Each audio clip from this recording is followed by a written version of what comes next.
Hello, everyone, and welcome to the 3-year anniversary read of Hamlet here at Chaos. How crazy is that? 3 years. Well, time to bring back a blast from the past.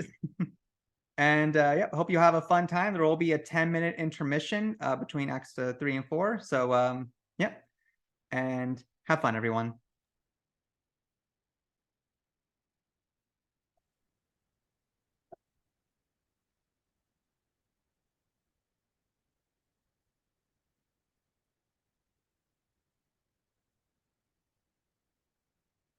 Who's there? Nay, answer me. Stand there and fold yourself. Oh, long live the king. Bernardo, He. you come most carefully upon your hour. Oh, 'tis now struck 12. Get thee to bed, Francisco. For this relief, much thanks. 'Tis bitter cold, and I am sick at heart. Have you had quiet guard? A mouse stirring. Well, good night. Stand, ho! Who's there? My friends to this ground. Hola, Bernardo. Oh, say, what is Horatio there? Piece of them. A piece of him. Oh, welcome, Horatio. Welcome, good Marcellus. What has this thing... Well, honest soldier. Your good night. What, has this thing appeared tonight? I have seen nothing. Horatio says 'tis but our fantasy, and will not let belief take hold of him, touching this dreaded sight twice seen of us. Therefore, I have entreated him along with us to watch the minutes of this night, that if again this apparition come, he may approve our eyes to speak of it. Tush, tush, 'twill not appear. Then let us once again assail your ears that are so forfeited against our story, what we 2 nights have seen. Well, let us hear. Last night of all, when yond same star that's westward from the pole had made his curse to illume that part of heaven where now it burns Marcellus and myself, the bell then beating 1. Peace, break thee off. Look where it comes again. It's the same figure like the king that's dead. Thou art a scholar, speak to it, Horatio. Look, not like the king? Mark it, Horatio? Most like it harrows me with fear and wonder. It would be spoke to. Speak to it, Horatio. What art thou that usurpest this time of night, together with that fair and warlike form in which the majesty of buried Denmark did sometimes march? By heaven, I charge thee, speak! It is offended. See, it stalks away. Stay! Speak! Speak! I charge thee, speak! 'Tis gone and will not answer. Before my God, I might not this believe without the sensible and true avouch of mine own eyes. Is it not like the king? As thou art thyself. Such was the very armour he had on when he the ambitious Norway combated. Thus twice before, and jump at this dead hour, with martial stalk hath he gone by our watch. In what particular thought to work, I know not, but in the gross and scope of mine opinion, this bodes some strange eruption to our state. Stand close and tell me, he that knows, why this same strict and most observant watch so nightly toils the subject of the land, and why such daily cast of brazen cannon and foreign mart for implements of war? What might be toward? Who is't can inform me? That can I. At least the whisper goes so. Our last king, whose image even but now appeared to us, was, as you know, by Fortinbras of Norway dared to the combat, in which our valiant Hamlet did slay this Fortinbras, who by a sealed compact, well ratified by law and heraldry, did forfeit, with all his life, all these his lands. Now, sir, young Fortinbras, of unimproved metal hot and full, hath in the skirts of Norway here and there sharked up a list of lawless resolutes, but to recover of us by strong hand, and terms compulsatory these foresaid lands, so by his father lost. And this, I take it, is the main motive of our preparations. I think it be no other, but and so, well, may it sort that this portentous figure comes armored through our watch like the king that was and is the question of these wars. A mote it is to trouble the mind's eye. But soft, behold, where it comes again. I'll cross it though it blast me. Stay, illusion! If thou hast any sound or use of voice, speak to me. If there be any good thing to be done that may to thee do ease and grace to me, speak to me. If thou art privy to thy country's fate, which happily foreknowing may avoid, oh, speak! Stay and speak! Stop it, Marcellus. Shall I strike it? Do, if it will not stand. 'Tis here. 'Tis here. 'Tis gone. It was about to speak when the cock crew. And then it started like a guilty thing upon a fearful summons. It faded on the crowing of the cock. Some say that ever against the season comes wherein our Saviour's birth is celebrated, the bird of dawning singeth all night long. And then, they say, no spirit dare stir abroad, no fairy takes, no witch hath power to charm. So hallowed and gracious is that time. So have I heard, and do in part believe it. But look, the morn in russet mantle clad walks o'er the dew of yon high eastward hill. Make we all watch up, and by my advice, let us impart what we have seen tonight unto young Hamlet. For upon my life, this spirit, dumb to us, will speak to him. Let's do it, I pray, and I this morning know where we shall find him most convenient.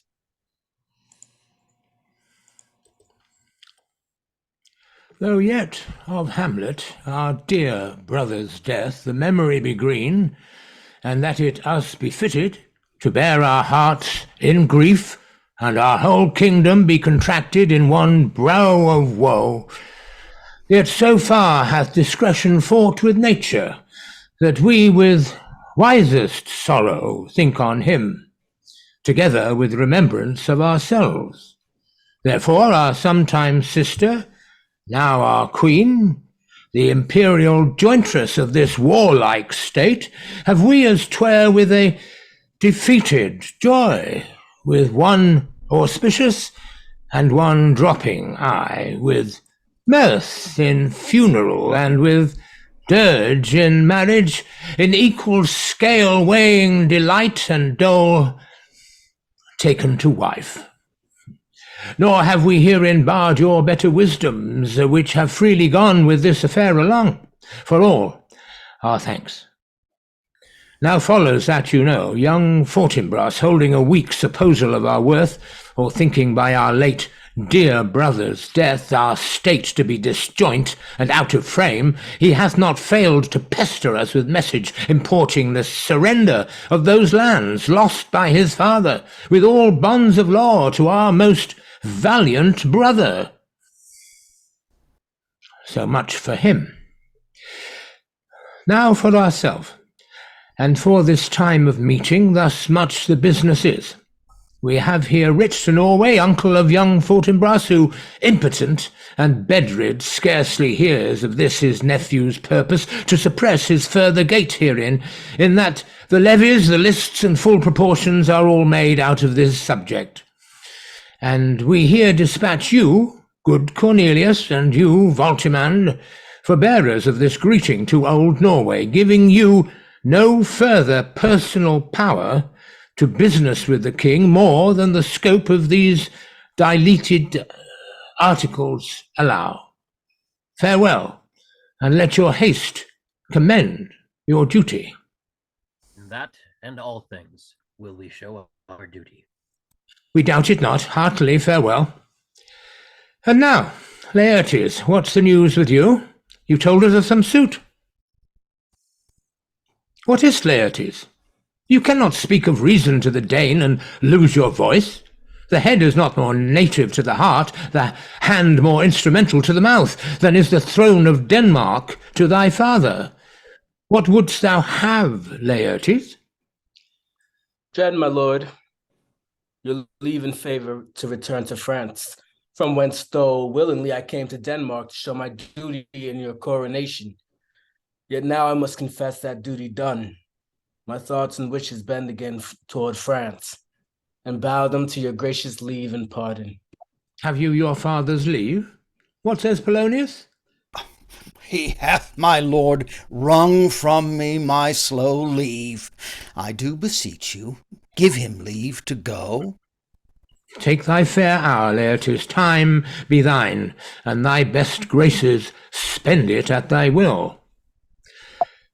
But now, my cousin Hamlet and my son, A little more than kin and less than kind. how is it that the clouds still hang on you? Not so, my lord. I am too much in the sun.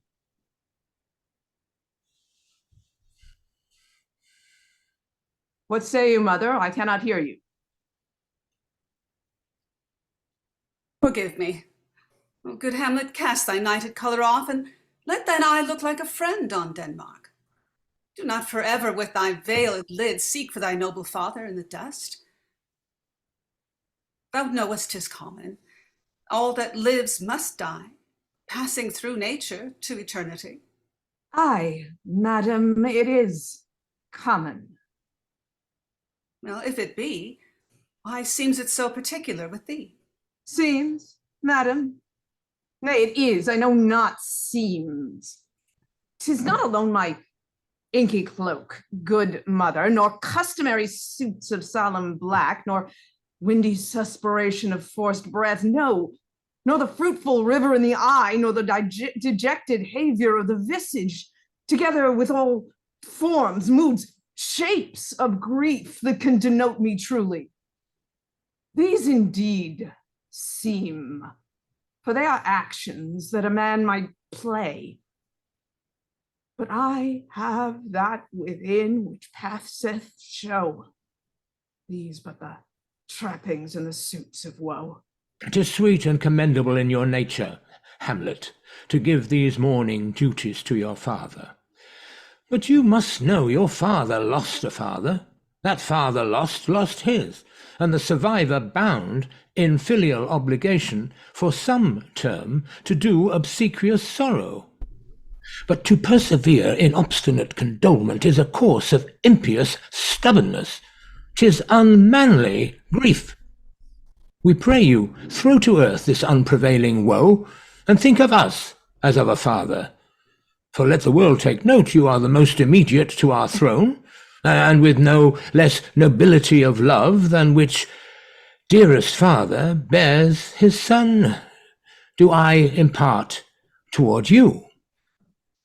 For your intent in going back to school in Wittenberg, it is most retrograde to our desire, and we beseech you, bend you to remain here in the cheer and comfort of our eye, our chiefest courtier, cousin, and our son.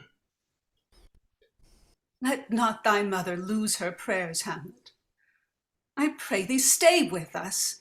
Go not to Wittenberg. Shall, in all my best, obey you, madam. Why, 'tis a loving and a fair reply. Be as ourself in Denmark. Madam, come, this gentle and unforced accord of Hamlet sits smiling to my heart. Come, away. Oh, that this too solid flesh would melt, thaw, and resolve itself into a dew. Or that the everlasting had not fixed his cannon against self-slaughter. God, how weary, stale, flat, and unprofitable seem to me all the uses of this world. Oh, fie. 'Tis an unweeded garden that grows to seed. Things rank and gross in nature possess it merely. That it should come to this. But 2 months dead, nay, not so much, not 2. So excellent a king that was to this Hyperion, to a satyr, so loving to my mother that he might not beteem the winds of heaven visit her face too roughly. And earth, must I remember? Wish she would hang on him as if increase of appetite had grown by what it fed on. And yet within a month, let me not think on it. Frailty, thy name is woman. Little month. For ere those shoes were old with which she followed my poor father's body, like Niobe, old tears, why she, even she, oh God, a beast that wants discourse of reason would have mourned longer.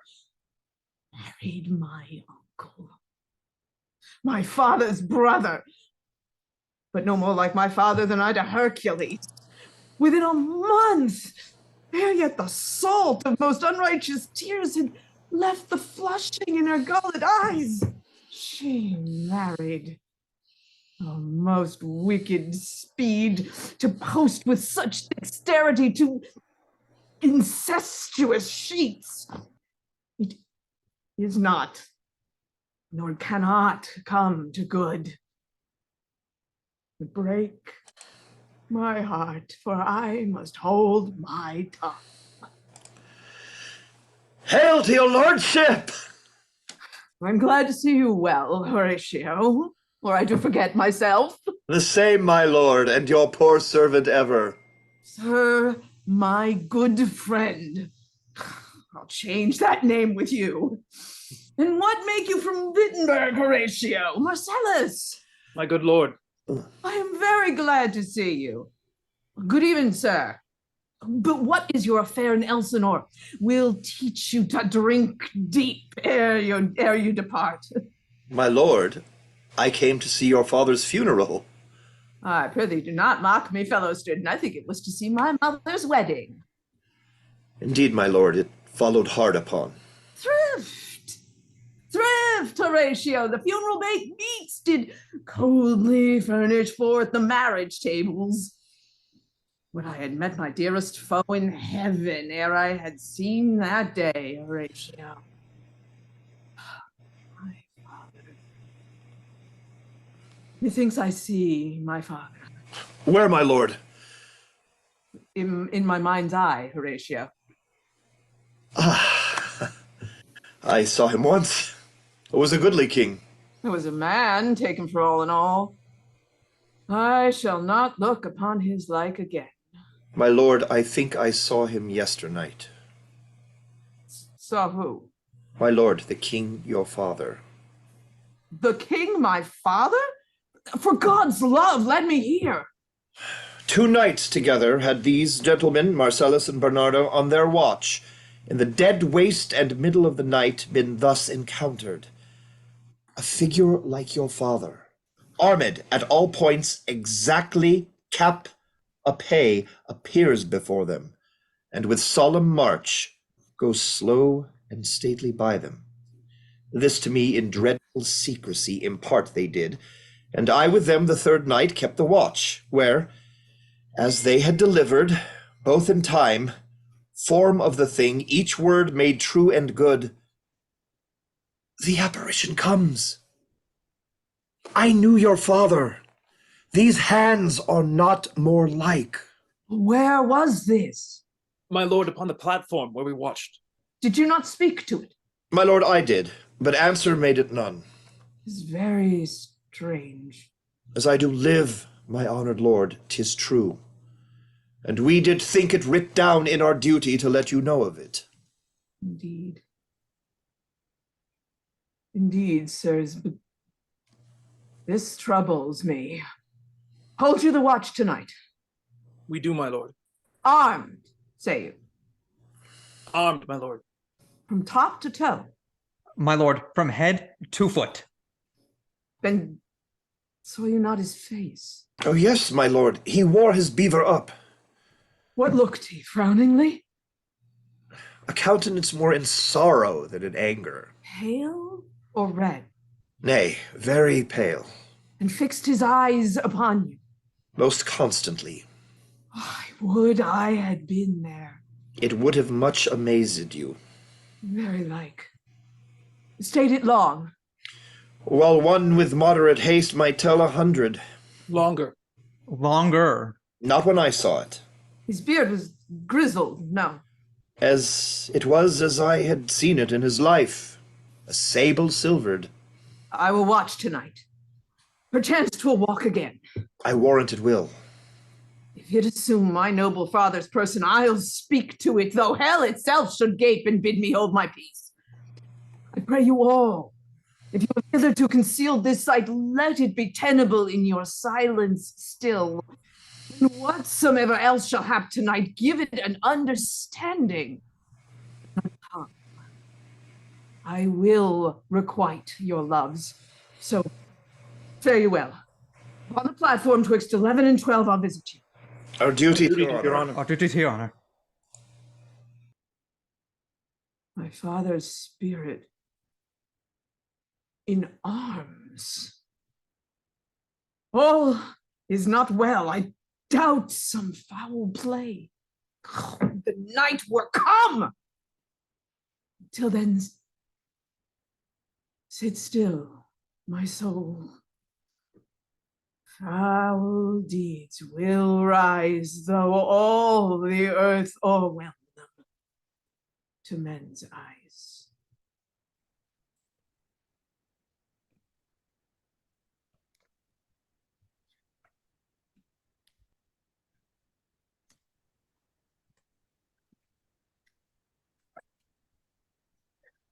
My necessaries are embarked. Farewell, and sister, as the winds give benefit and convey his assistant.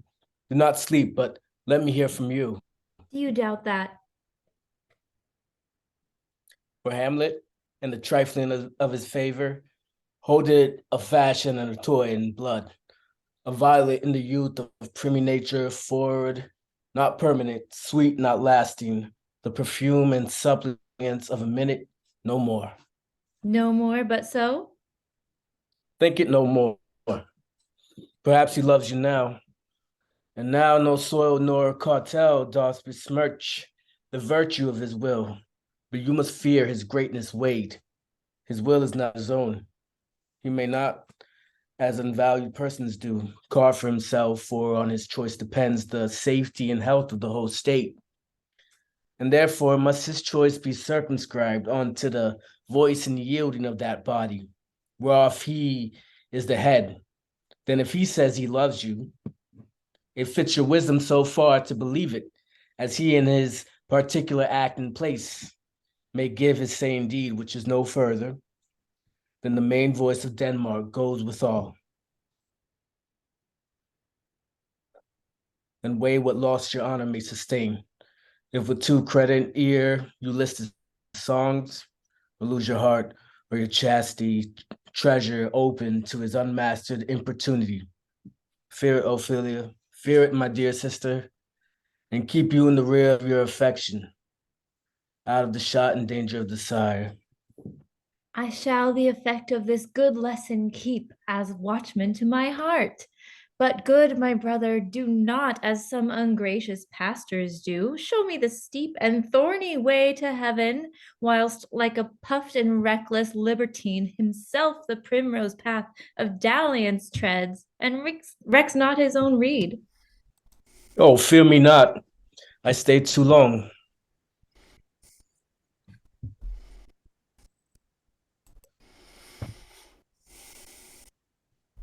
Get here, Here Laertes. our father comes.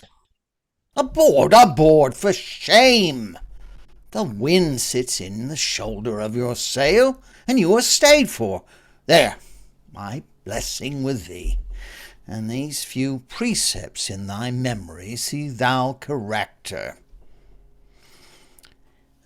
Give thy thoughts no tongue, nor any unproportioned thought his act.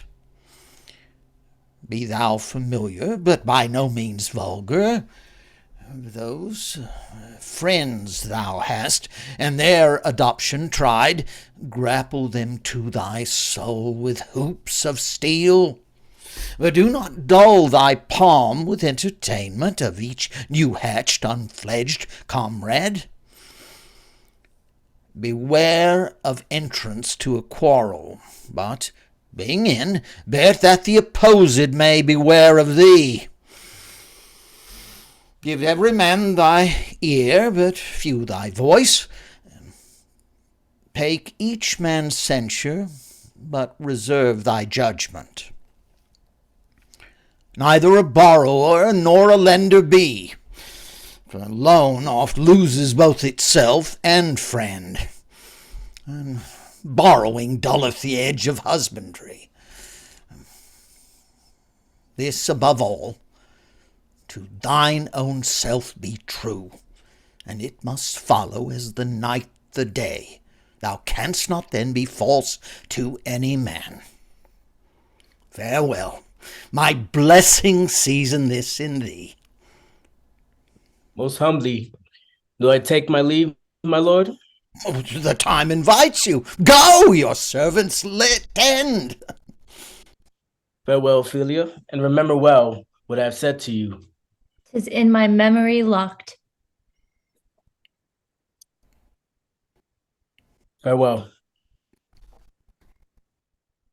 What is Ophelia he hath said to you? So please you, something touching the Lord Hamlet. Marry, well bethought. 'Tis told me he hath very oft of late given private time to you, and you yourself have of your audience been most free and bounteous.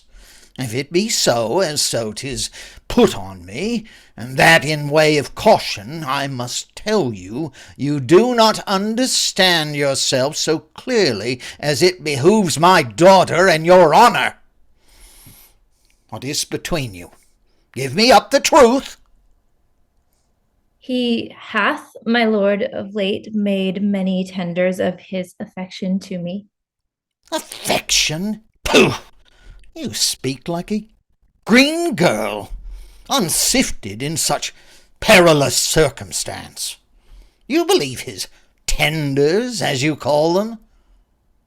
I do not know, my lord, what I should think. Marry, I'll teach you. But think yourself a babe that you have ta'en his tenders for true payment, which are not sterling. Tender yourself more dearly, or not to crack the wind of the poor phrase, running it thus, you'll tender me a fool. My lord, he hath importuned me with love in honourable fashion. Ah, fashion, you may call it. Go to. And hath given countenance to his speech, my lord, with almost all the holy vows of heaven. Aye, springes to catch woodcocks.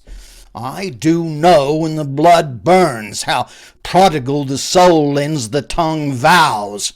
These blazes, daughter, giving more light than heat, you must not take for fire. For this time, daughter, be something scanter of your maiden presence.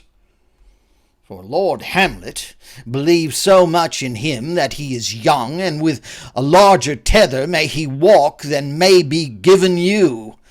In few, Ophelia, do not believe his vows. This is for all. I would not, in plain terms, for this time forth have you so slander any moment leisure to give words or talk with the Lord Hamlet. Look to it, I charge you. Come your ways. I shall obey, my lord.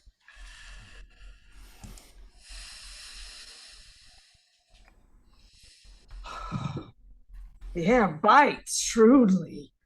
It is very cold. It is a nipping and an eager air. What hour now? I think it lacks of 12. No, it is struck. Indeed, I heard it not. What does this mean, my lord? The king doth wake tonight and takes his rouse. Keeps wassail and the swaggering up spring reels. And as he drains his draughts of Rhenish down the kettle drum and trumpet, thus bray out the triumph of his pledge. Is it a custom? Ay, marry, is it? To my mind, though I am native here and to the manor born, it is a custom more honored in the breach than the observance. Look, my lord, it comes. Angels and ministers of grace defend us. Be thou spirit of health or goblin damned, bring with the airs from heaven or blast from hell, be thy intense, wicked, or charitable. Thou comest in such a questionable shape that I will speak to thee. I'll call thee Hamlet, King, Father, Royal Dane. Oh, answer me. Let me not burst in ignorance, but tell why thy canonized bones, hearsed in death, have burst their cerements.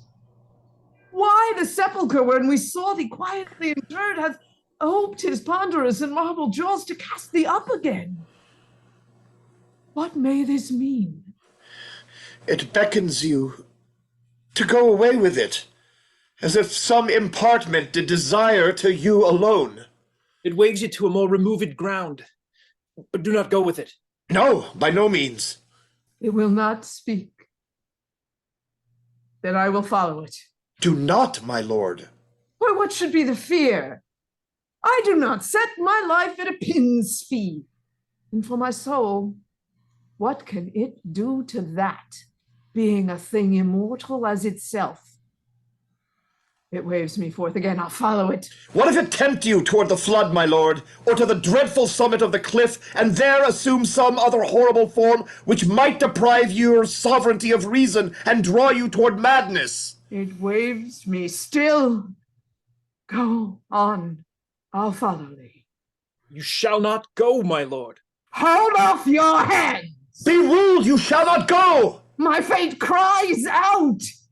Still am I called. Unhand me, gentlemen, by heaven! I'll make a ghost of him that lets me.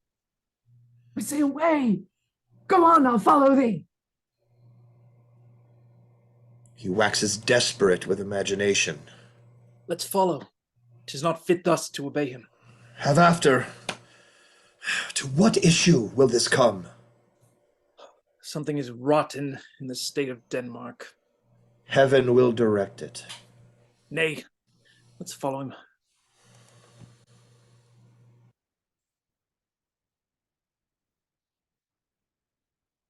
Whither wilt thou lead me? Speak.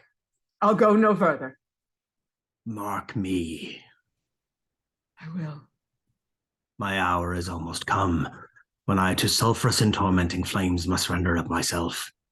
Alas, poor ghost. Pity me not, but lend thy serious hearing to what I shall unfold. Speak, I am bound to hear. So art thou to revenge when thou shalt hear. What? I am thy father's spirit, doomed for a certain term to walk the night, and for the day confined to fasten fires, to the foul crimes done in my days of nature, burnt and purged away. But that I am forbid to tell the secrets of my prison house, I could a tale unfold, whose lightest word would harrow upon thy soul. But this eternal blazon must not be to ears of flesh and blood. Listen, Hamlet, oh, list, if thou didst ever thy dear father love. God. Revenge his foul and most unnatural murder. Murder? Murder most foul, strange, and unnatural.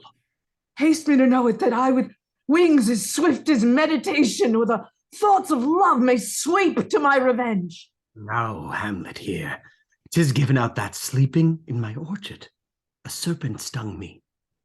But know, thou noble youth, the serpent that did sting thy father's life now wears his crown. Oh, my prophetic soul. My uncle. Aye, that incestuous, that adulterate beast. with witchcraft of his wits, with treacherous gifts, won to his shameful lust the will of my most seeming virtuous queen. Oh, Hamlet, what a falling off was there! But lust, though to a radiant angel linked, will sate itself in a celestial bed and prey on garbage. But soft, methinks I scent the morning's air. Brief let me be. Sleeping within my orchard, my custom always of the afternoon, upon my secure hour, thy uncle stole with juice of cursed Hebena in a vial, and in the porches of my ears did pour the leprous distilment, whose effect holds such an enmity with blood of man, that swift as quicksilver it courses through the natural gates and alleys of the body, and with a sudden vigor it doth posset and curd the thin and wholesome blood. So did it mine. Thus was I sleeping by a brother's hand of life, of crown, of queen, at once dispatched, unhouselled, disappointed, unannealed, no reckoning made, but sent to my account with all my imperfections on my head. Oh, horrible! Oh, horrible! Most horrible! If thou hast nature in thee, bear it not. Let not the royal bed of Denmark be a couch for luxury and damned incest. But whomsoever thou pursues this act, taint not thy mind, nor let thy soul contrive against my mother aught. Leave her to heaven, and to those thorns that in her bosom lodge to prick and sting her. Fare thee well at once. The glowworm shows the matin to be near, and begins to pale his unaffected fire. Adieu. Adieu, Hamlet. Remember me.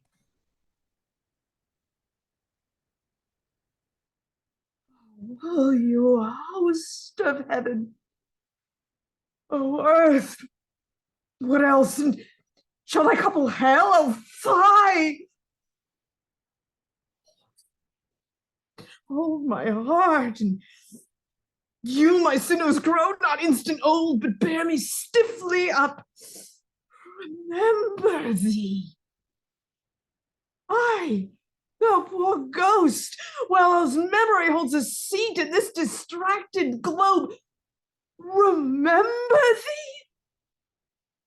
Yea, from the table of my memory I'll wipe away all trivial fond records and all souls of books, all forms, all precious past that youth and observation copied there. And thy commandment all alone shall live within the book and volume of my brain, unmixed with baser matter. Yes, yes, by heaven, oh, most pernicious woman, villain, villain, done and smiling villain. My tables, meet it as I set it down, that one may smile and be a villain. At least I am sure it may be so in Denmark.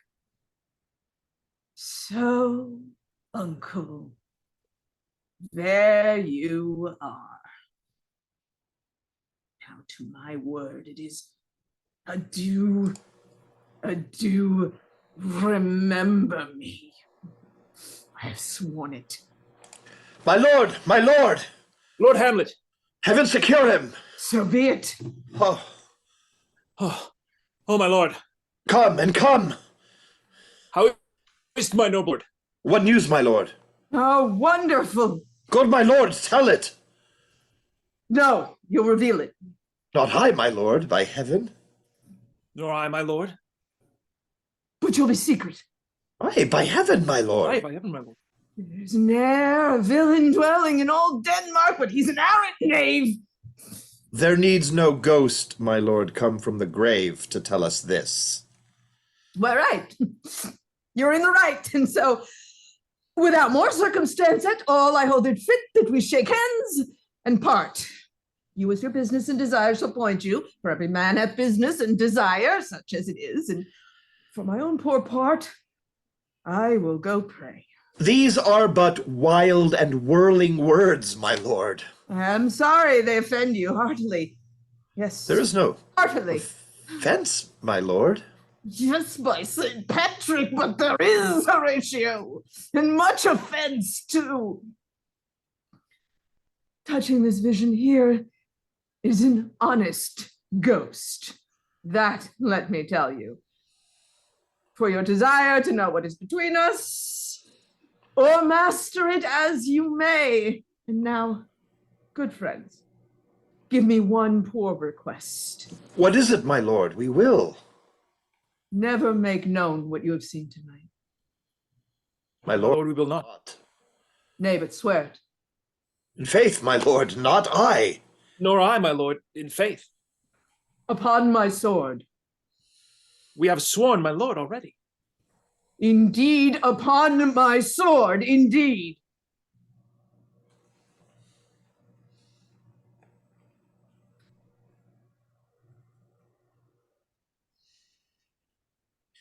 Oh, day and night, but this wonder is strange. And therefore, as a stranger, give it welcome. There are more things in heaven and earth, Horatio, than are dreamt of in your philosophy. But come, here as before. Never, so help you mercy, how strange or odd some'er I bear myself, as perchance hereafter shall think to meet to put on antic disposition on, that you, at such times, seeing me, never shall, with arms encumbered thus, or with this head shake, or by pronouncing of some doubtful phrase, as well, we know, or we could, and if we would, or such ambiguous giving out to note that you know aught of me. This not to do. So grace and mercy at your most need help you. Swear. Swear. Rest. Rest, perturbed spirit. So, gentlemen, let us go in together. And still your fingers on your lips, I pray. The time is out of joint. Oh, cursed sprite, that ever I was born to set it right.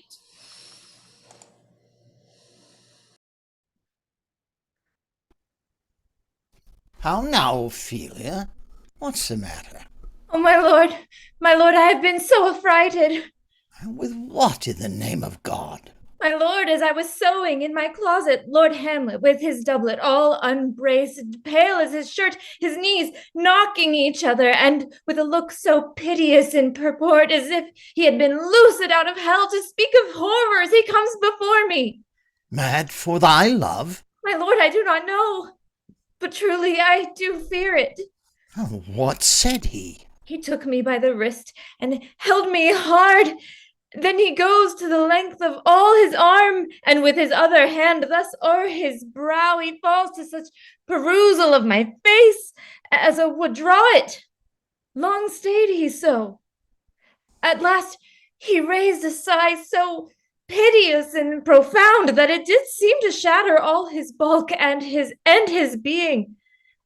That done, he lets me go, and with his head over his shoulder turned, he seemed to find his way without his eyes, for out o' doors he went without their help, and to the last bended their light on me.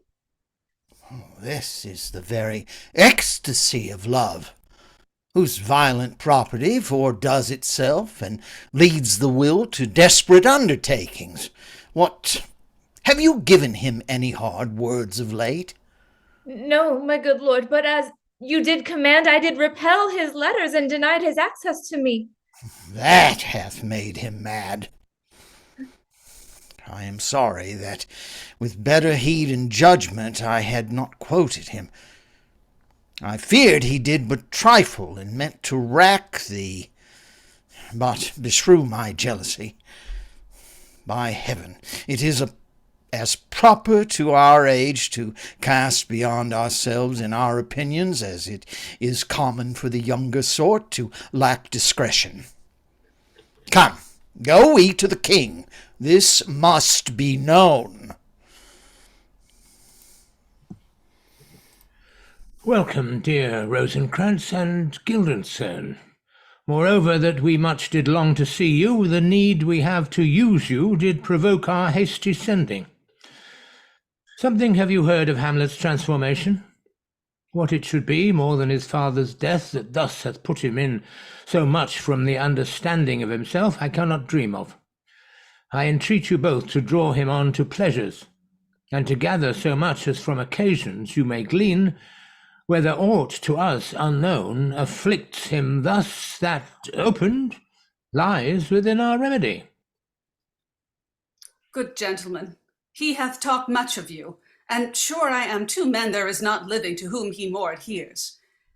If it will please you, your visitation shall receive such thanks as fits a king's remembrance.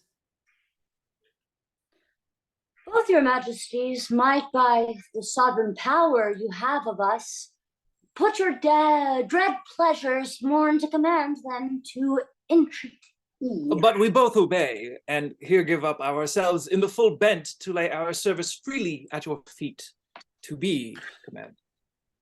Thanks, Rosencrantz, and gentle Guildenstern. Thanks, Guildenstern, and gentle Rosencrantz. And I beseech you instantly to visit my too much changed son. Heavens make our presence and our practices pleasant and helpful to him. Aye, amen. The ambassadors from Norway, my good lord, are joyfully returned. Ah, thou still hast been the father of good news. I have, my lord. I assure my good liege, I hold my duty as I hold my soul, both to my God and to my gracious king, and I do think that I have found the very cause of Hamlet's lunacy. Oh, speak of that. That do I long to hear. Give first admittance to the ambassadors. My news shall be the fruit to that great feast. Thyself do grace to them, and bring them in. He tells me, my dear Gertrude, he hath found the head and source of all your son's distemper. I doubt it is no other but the main. His father's death and our hasty marriage. Well, we shall sift him. Welcome, my good friends. Say, gentlemen, what from our brother Norway? Most fair return of greetings and desires. Upon our first, he sent out to suppress his nephew's levies, which to him appeared to be a preparation against the Polack, but better looked into, he truly found it was against your highness. Young Fortinbras receives rebuke from Norway, and in fine makes vow before his uncle nevermore to give the say of arms against your majesty.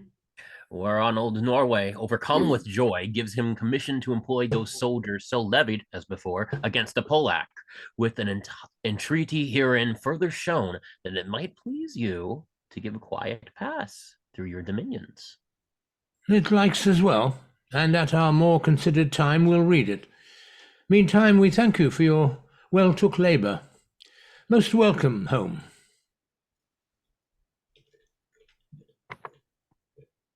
This business is well ended, my liege and madam.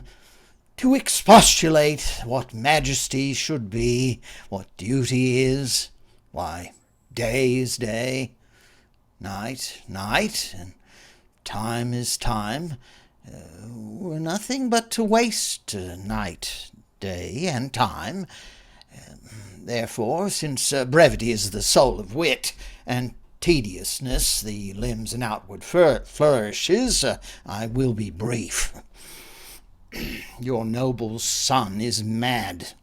Mad call I it, for to define true madness is but to be nothing else but mad. But let that go. More matter with less art. Madam, I swear I use no art at all. That he is mad, 'tis true, 'tis true, 'tis pity, and pity, 'tis true. A foolish figure. But farewell it, and I will use no art.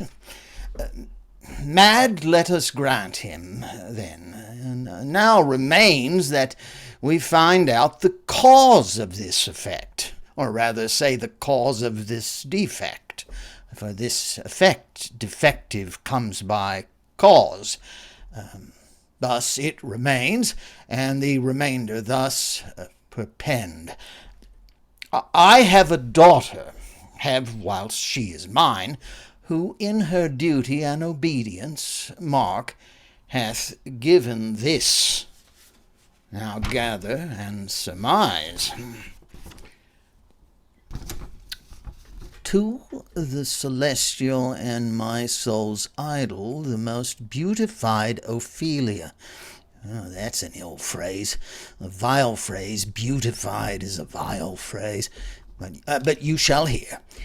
Thus, in her excellent white bosom, these, etc. Came this from Hamlet to her? Good madam, stay a while. I will be faithful.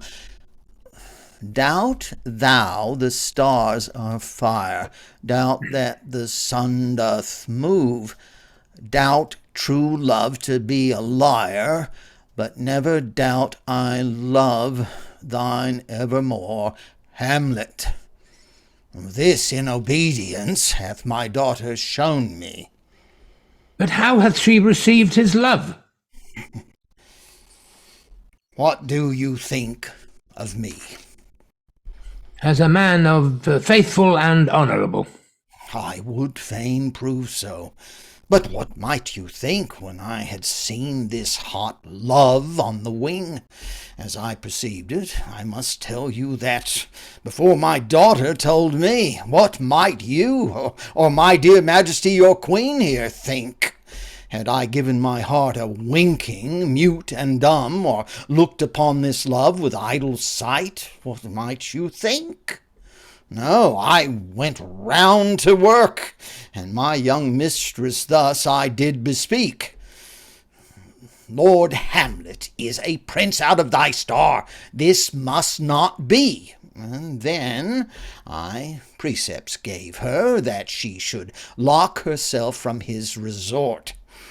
Amid no messengers, receive no tokens, which done, she took the fruits of my advice, and he, repulsed, a short tale to make, fell into a sadness, then into a fast, thence to a watch, thence into a weakness, thence to a lightness, and by declension into the madness whereof now he raves, and all we mourn for.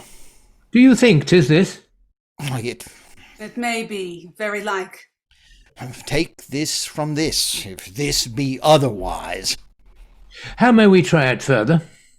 You know, sometimes he walks 4 hours together here in the lobby. So he does indeed. At such time I'll loose my daughter to him. But you and I, behind an arras then, mark the encounter. If he love her not, and be not from his reason fallen thereon, let me be no assistant for a state, but keep a farm and carters. We will try it. But look where sadly the poor wretch comes reading. Away, I do beseech you both, away. I'll board him presently. Oh, give me leave. How does my good Lord Hamlet? Well, God a mercy. Do you know me, my lord? Excellent well. You are a fishmonger. Not I, my lord. Then I would you were so honest a man. Honest, my lord? Aye, sir, to be honest, as this world goes, is to be one man picked out of 10,000. Well, that's very true, my lord. For if the sun breed maggots in a dead dog, being a good kissing carrion, have you a daughter? I have, my lord.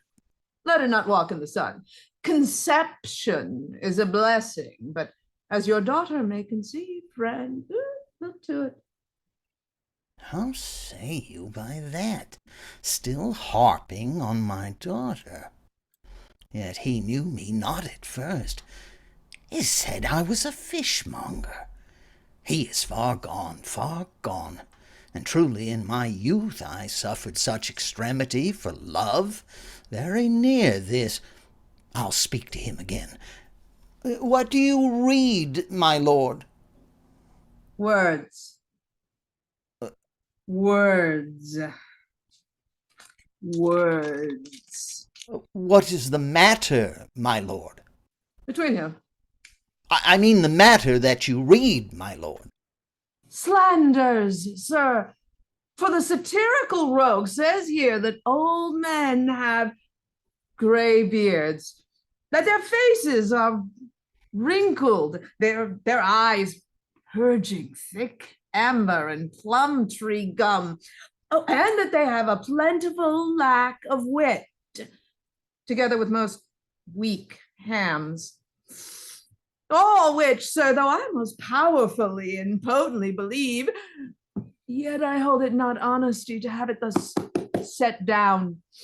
For you yourself, sir, shall grow old as I am, if, like a crab, you could go backwards.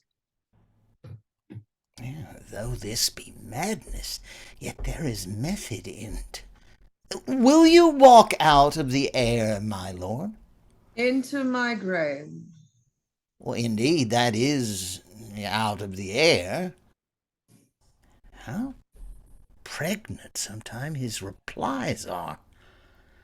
My lord, I will take my leave of you. You cannot, sir, take from me anything that I will more willingly part with all, except my life. Except my life. Except my life. Fare you well, my lord. These tedious old fools. You go to seek the Lord Hamlet. There he is. God save you, sir. My honored lord. My dear, most beloved lord. My excellent good friends, how dost thou, Guildenstern, Rosencrantz, good lad, how do you both? As the indifferent children of the earth. Happy in that we are not over happy. On fortune's cap, we are not the very button. Nor the soles of her shoe. Neither, my lord. Then you live about her waist, or in the middle of her favors. Faith, her privates, we. In the secret parts of fortune. Oh, almost. She's a strumpet. What's the news? None, my lord, but that's the world's grown honest. Then is doomsday near. But your news is not true. Let me question more in particular. What have you, my good friends, deserved at the hands of fortune that she sends you to prison hither? Prison, my lord. Denmark's a prison. We think not so, my lord. Why then 'tis none to you, for there is nothing either good or bad, but thinking makes it so. To me, it is a prison. Why then, your ambition makes it one. 'Tis too narrow for your mind. But in the beaten way of friendship, what make you at Elsinore? To visit you, my lord. No other occasion. Were you not sent for? Is it your own inclining? Is it a free visitation? Come, deal justly with me. Come, nay, speak.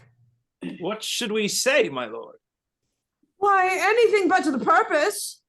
You were sent for, and there is a kind of confession in your looks which your modesties have not craft enough to color.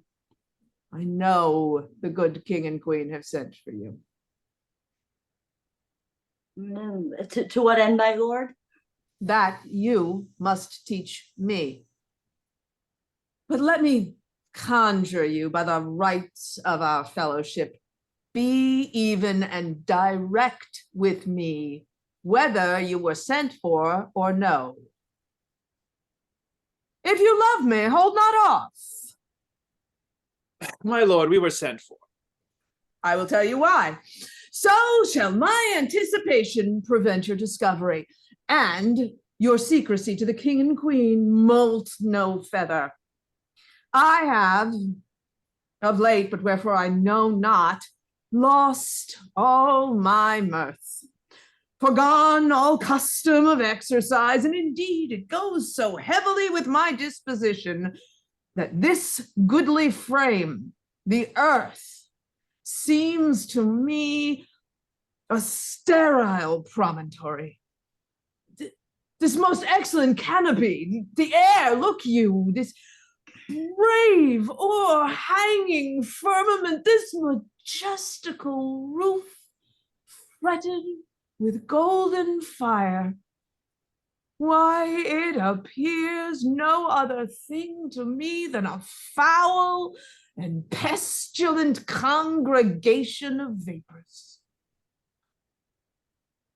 What a piece of work is man! How noble in reason, how infinite in faculties, in form and moving, how express and admirable. In action, how like an angel; in apprehension, how like a god. The beauty of the world, the paragon of animals. And yet, to me, what is this quintessence of dust? Man delights not me. No, nor woman neither, though by your smiling you seem to say so. My lord, there was no such thought in my thoughts, I promise. Why did you laugh then when I said man delights not me? To think, my lord, if you delight not in a man, I know what lent and entertainment the player shall receive from you. We courted them on the way, and hither they are coming to offer your service. What players are they? Even those you were wont to take in such light, the tragedians of the city. There were the players. Gentlemen, you are welcome to Elsinore. Your hands, come, you are welcome. But my uncle father and my aunt mother are deceived. In what, my dear lord? I'm but mad north-northwest. When the wind is southerly, I know a hawk from a handsaw. Well be with you, gentlemen. Hark you, Guildenstern, and you too, at each ear a hearer. That great baby you see there, I will prophesy, he comes to tell me of the players. Mark it. You say right, sir, a Monday morning. 'Twas then indeed. My lord, I have news to tell you. My lord, I have news to tell you. When Roscius was an actor in Rome. The actors are come hither, my lord. Buzz, buzz. Upon my honor. Then came each actor on his ass. Are the best actors in the world. Are there for tragedy, comedy, history, pastoral, comical, historical, pastoral, tragical, historical, tragical, comical, historical, pastoral, scene devisable, or poem unlimited. Seneca cannot be too heavy, nor Plautus too light. Oh, Jephthah's judge of Israel, what treasure hadst thou? What a treasure had he, my lord? Why, one fair daughter and no more, the which he loved passing well. Still on my daughter. Am I not in the right, old Jephthah? If you call me Jephthah, my lord, I have a daughter that I love passing well. Nay, that follows not. What follows then, my lord? Why, you know, the first row of the pious chanson will show you more. For look where my abridgment comes.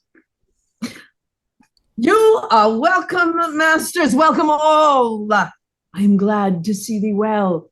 Welcome, good friends. Oh, my old friend. What, my young lady and mistress? Byre lady, your ladyship is nearer heaven than when last I saw you. Pray God, your voice be not cracked within the ring. Masters, you are all welcome. We'll have a speech straight. Come, give us a taste of your quality. Come, a passionate speech. Yes. What speech, my good lord?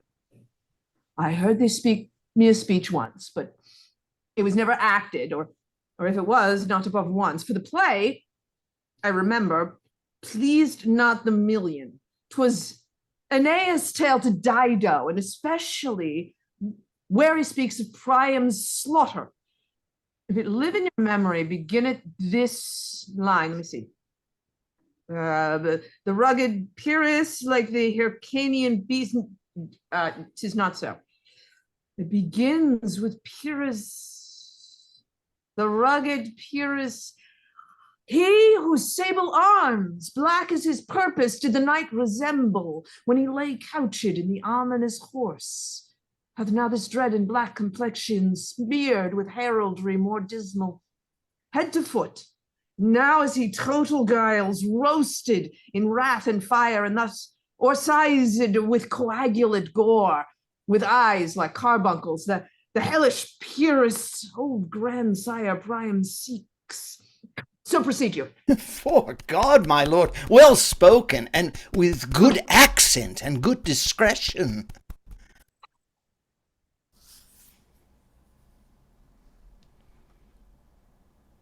And on he finds him, striking two short at Greeks. His antique sword, rebellious to his arms, lies where it falls, repugnant to command, unequal match. Pyrrhus at Pyrrhon drives, rage strikes wide, but with the whiff and wind of his fell sword, to the unnerved father falls, then senseless Ilum, seeming to feel a blow, with the flaming top, stoops to his base, and with a hideous crash takes prisoner Pyrrhus' ear. For lo, his sword, which was declining on the milky head of Reverend Pyrrhum, seems in the air to stick. So a painted tyrant Pyrrhus stood, and like a neutral to his will and manner, did nothing but. This is too long. And shall to the barbers with your beard. Prithee, say on. He's for a jig or a tale of bawdry, or sleeps. Say on. Come to Hecuba. But who has seen the morbid queen? Oh, the morbid queen. Oh, that's good. Noble queen is good. Ran barefoot up and down, threatening the flames with a bison rearum, a clout upon that head, where the lack of the Diana stood, and for robe, and her length, and all Ertram loins, a blanket in the arms of fear, caught up. Who this had seen where a tongue with a venom steep, gains fortune stained, for would treason have pronounced. But if the gods themselves did not see her then, when she saw Pyrrhus make malice sport in mimicking with his sword her husband's limbs, the instant of clamor she had made, unless things mortal moved them not at all, would have made milch the burning eyes of heaven. In the passion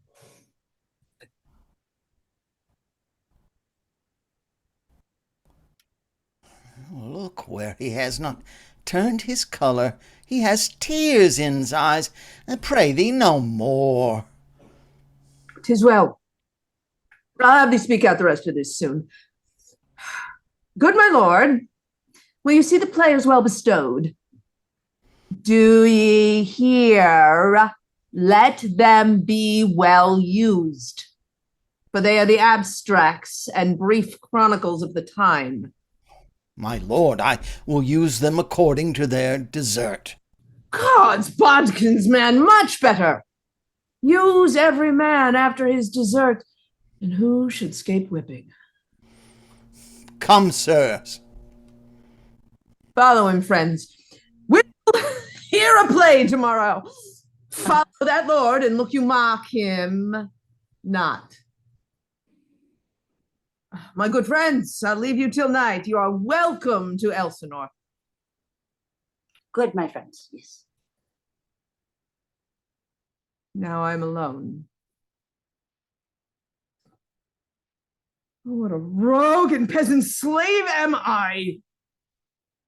Is it not monstrous that this player here, but in fiction, in a dream of passion, could force his soul to his whole conceit, that from her working all his visage waned? Tears in his eyes, distraction in his aspect, a broken voice, and his whole function suiting with forms to his conceit. And all for nothing. For Hecuba? What's Hecuba to him, or he to Hecuba, that he should weep for her? What would he do had he the motive and the cue for passion that I have? He would drown the stage with tears and cleave the general ear with horrid speech, make mad the guilty, and appall the free, confound the ignorant, and amaze indeed the very faculties of eyes and ears. Yet I, a dull and muddy-mettled rascal, peak like John o' Dreams, unpregnant of my cause, and can say nothing. No, not for a king, upon whose property and most dear life a damned defeat was made. Am I a coward? Who calls me villain, breaks my pate across, plucks off my beard and blows it in my face, tweaks me by the nose, gives me the lie in the throat as deep as to the lungs? Who does me this? Huh? Soon as I should take it, for it cannot be, but I am pigeon-livered. I lack gall to make oppression bitter. Or ere this, I should have fatted all the region kites with this slave's offal. Bloody villain, remorseless, treacherous, lecherous, kindless villain, oh, vengeance! What an ass am I! This is most brave that I, the son of a dear father, murdered, prompted to my revenge by heaven and hell, must like a whore unpack my heart with words, and fall a cursing like a very drab, a scullion fire, and about my brain.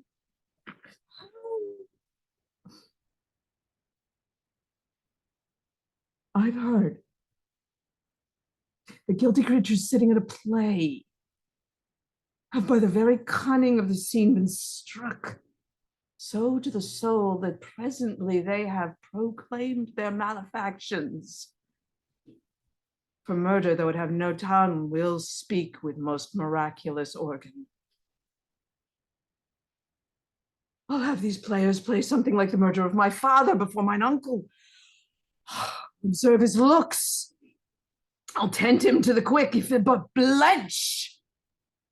I know my course. Dost thou hear me, old friend? Can you play the murder of Gonzaga? Aye, my lord. We'll have it tomorrow night. You could, for a need, study a speech of some dozen or 16 lines, which I would set down and insert in it, could you not? Aye, my lord. Very well, God be with you. Plays the thing wherein I'll catch the conscience of the king.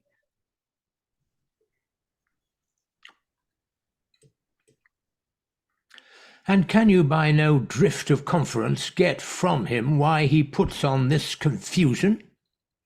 He does not confess. He feels himself distracted, but from what cause a will by no means speak.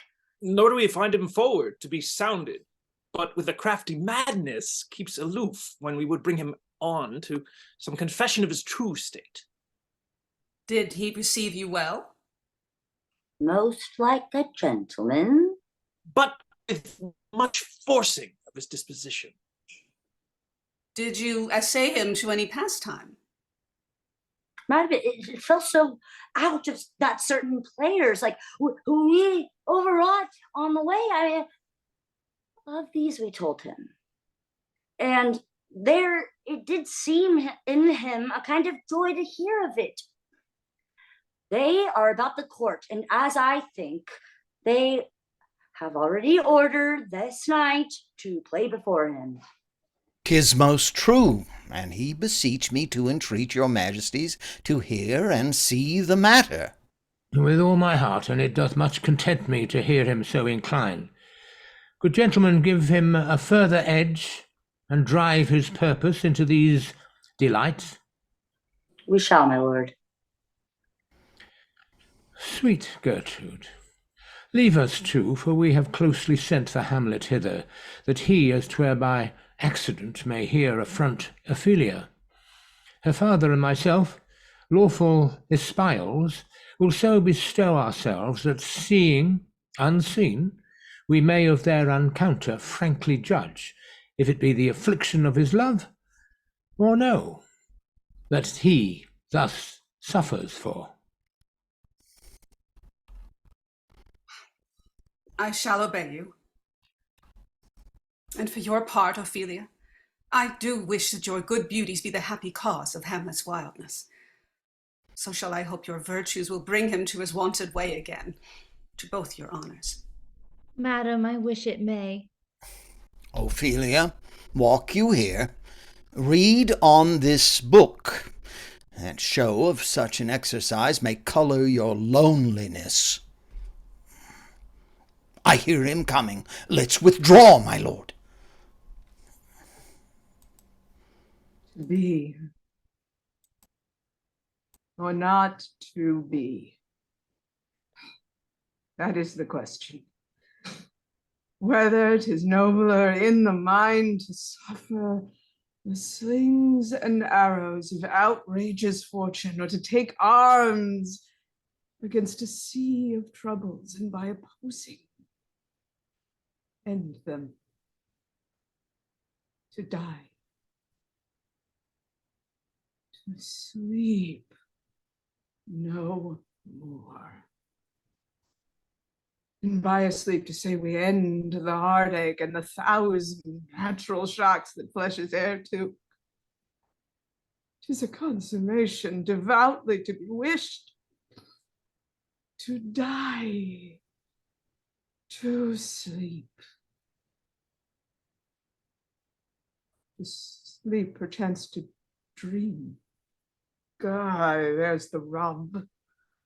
For in that sleep of death, what dreams may come, when we have shuffled off this mortal coil, must give us pause. There's the respect that makes calamity of so long life. For who would bear the whips and scorns of time, but that the dread of something after death, the undiscovered country from whose bourne no traveler returns, puzzles the will and makes us rather bear those ills we have and fly to others that we know not of. Thus conscience does make cowards of us all. And thus the native hue of resolution is sicklied o'er with the pale cast of thought. And enterprises of great pith and moment with this regard their curves turn awry and lose the name of action. Softy now the fair Ophelia. Nymph in thy orisons, be all my sins remembered. Good my lord, how does your honor for this many a day? I humbly thank you. Well. My lord, I have remembrances of yours that I have longed to redeliver. I pray you now receive them. No, I never gave you aught. My honored lord, you know right well you did.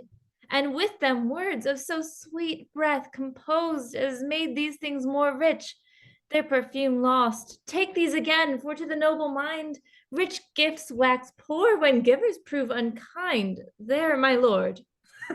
Are you honest? My lord? Are you fair? What means your lordship? That if you be honest and fair, your honesty should admit no discourse to your beauty. Could beauty, my lord, have better commerce than with honesty? Aye, truly. For the power of beauty will sooner transform honesty from what it is to a bawd than the force of honesty can translate beauty into his likeness. This was sometime a paradox, but now the time gives it proof. I did love you once. Indeed, my lord, you made me believe so. You should not have believed me. I loved you not. I was the more deceived. Get thee to a nunnery. Why wouldst thou be a breeder of sinners? I am myself indifferent honest, but yet I could accuse me of such things that it were better my mother had not borne me. I'm very proud, revengeful, ambitious, and with more offenses at my beck than I have thoughts to put them in, imagination to give them shape, or time to act them in. What should such fellows as I do, crawling between heaven and earth? We are arrant knaves all. Believe none of us. Go thy ways to a nunnery. Where's your father? At home, my lord. Let the doors be shut upon him, that he may play the fool nowhere but in his own house. Farewell. Oh, help him, you sweet heavens. Get thee to a nunnery, go, farewell. Or if thou wilt needs marry, marry a fool. For wise men know well enough what monsters you make of them. To a nunnery go, and quickly too. Farewell. Oh, heavenly powers, restore him. I've heard of your paintings too, well enough. God has given you one face, and you'll make yourself another. You jig, you amble, you lisp, and nickname God's creatures, and make your wantonness your ignorance. Go to, I'll no more on it. It hath made me mad. I say we will have no more marriages. Those that are married already, all but one shall live. The rest shall keep as they are. To a nunnery, go. Oh, what a noble mind is here o'erthrown! And I, of ladies most dejected and wretched, now see the noble and most sovereign reason blasted with ecstasy. Oh, woe is me! I have seen what I've seen. See. Love, his affections do not that way tend. There's something in his soul, o'er which his melancholy sits on brood, and I do doubt the hatch and the disclose will be some danger. I have it in quick determination, thus set it down. He shall with speed to England. Haply the seas and countries different with varial objects shall expel this something settled matter in his heart. What do you think on't? It shall do well. But yet do I believe the origin and commencement of his grief sprung from neglected love. If you hold it fit, after the play let his queen mother all alone entreat him to show his grief. Let her be round with him, and I'll be placed, so please you, in the ear of all their conference. If she find him not, to England send him, or confine him where your wisdom best shall think. It shall be so. Madness in great ones must not, unwatched, go.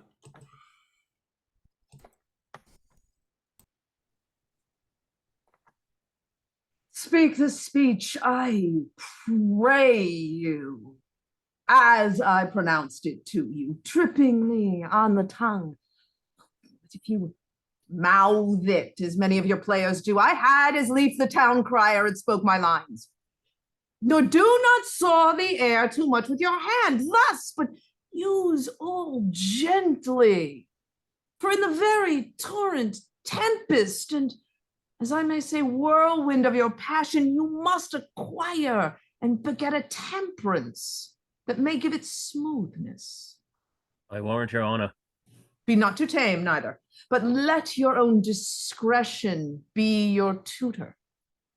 Suit the action to the word to the action, with this special observance that you o'erstep not the modesty of nature, for anything so o'erdone is from the purpose of playing, whose end, both at the first and now, was and is to hold as were a mirror up to nature, to show virtue her own feature, scorn her own image, in the very age and body of the time, his form and pressure.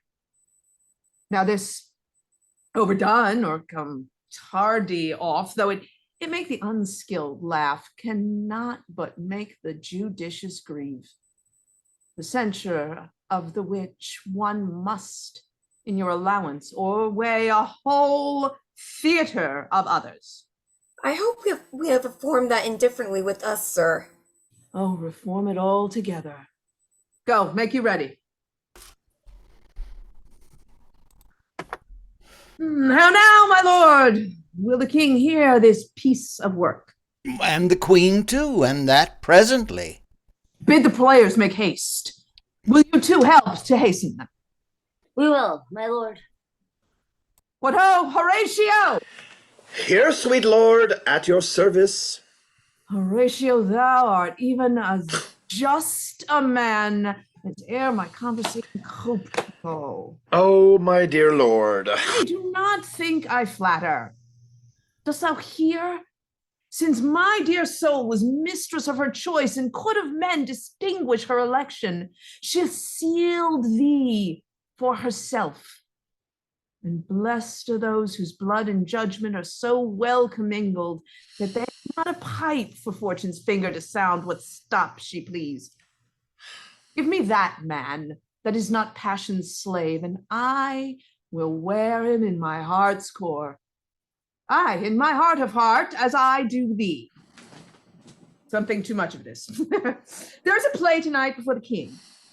One scene of it comes near the circumstance which I have told thee of my father's death. I pray thee, when thou seest that act afoot, even with the very comment of thy soul, observe my uncle. If his occluded guilt do not itself unkennel in one speech, it is a damned ghost that we have seen, and my imaginations are as foul as Vulcan's city. Well, my lord, if he steal aught, the whilst this play is playing and escape detecting, I will pay the theft. They're coming to the play. I must be idle. How fares our cousin Hamlet? Excellent in faith of the chameleon's dish. I eat the air, promise crammed. I have nothing with this answer, Hamlet. These words are not mine. No, mine. Now, my lord, you played once in university, you say? Oh, that I did, my lord, and was accounted a good actor. And what did you enact? I did enact Julius Caesar. I was killed at the Capitol. Brutus killed me. It was a brute part of him to kill so capital a calf there. Be the players ready. Aye, my lord, they stand upon your patience. Come hither, my dear Hamlet. Sit by me. Oh, no, mother. Here's metal more attractive. Oh, do you mark that? Lady, shall I lie in your lap? No, my lord. I mean my head upon your lap. Aye, my lord. Oh, did you think I meant country matters? I think nothing, my lord. That's a fair thought to lie between maids' legs. What is, my lord? Nothing. You are merry, my lord. Who? I? Aye, my lord. What should a man do but be merry? For look you how cheerfully my mother looks, and my father died within 2 hours. Nay, 'tis twice 2 months, my lord. So long? Nay, then let the devil wear black, for I'll have a suit of sables. Oh, heavens, died 2 months ago and not forgotten yet. Then there's hope a great man's memory may outlive his life half a year.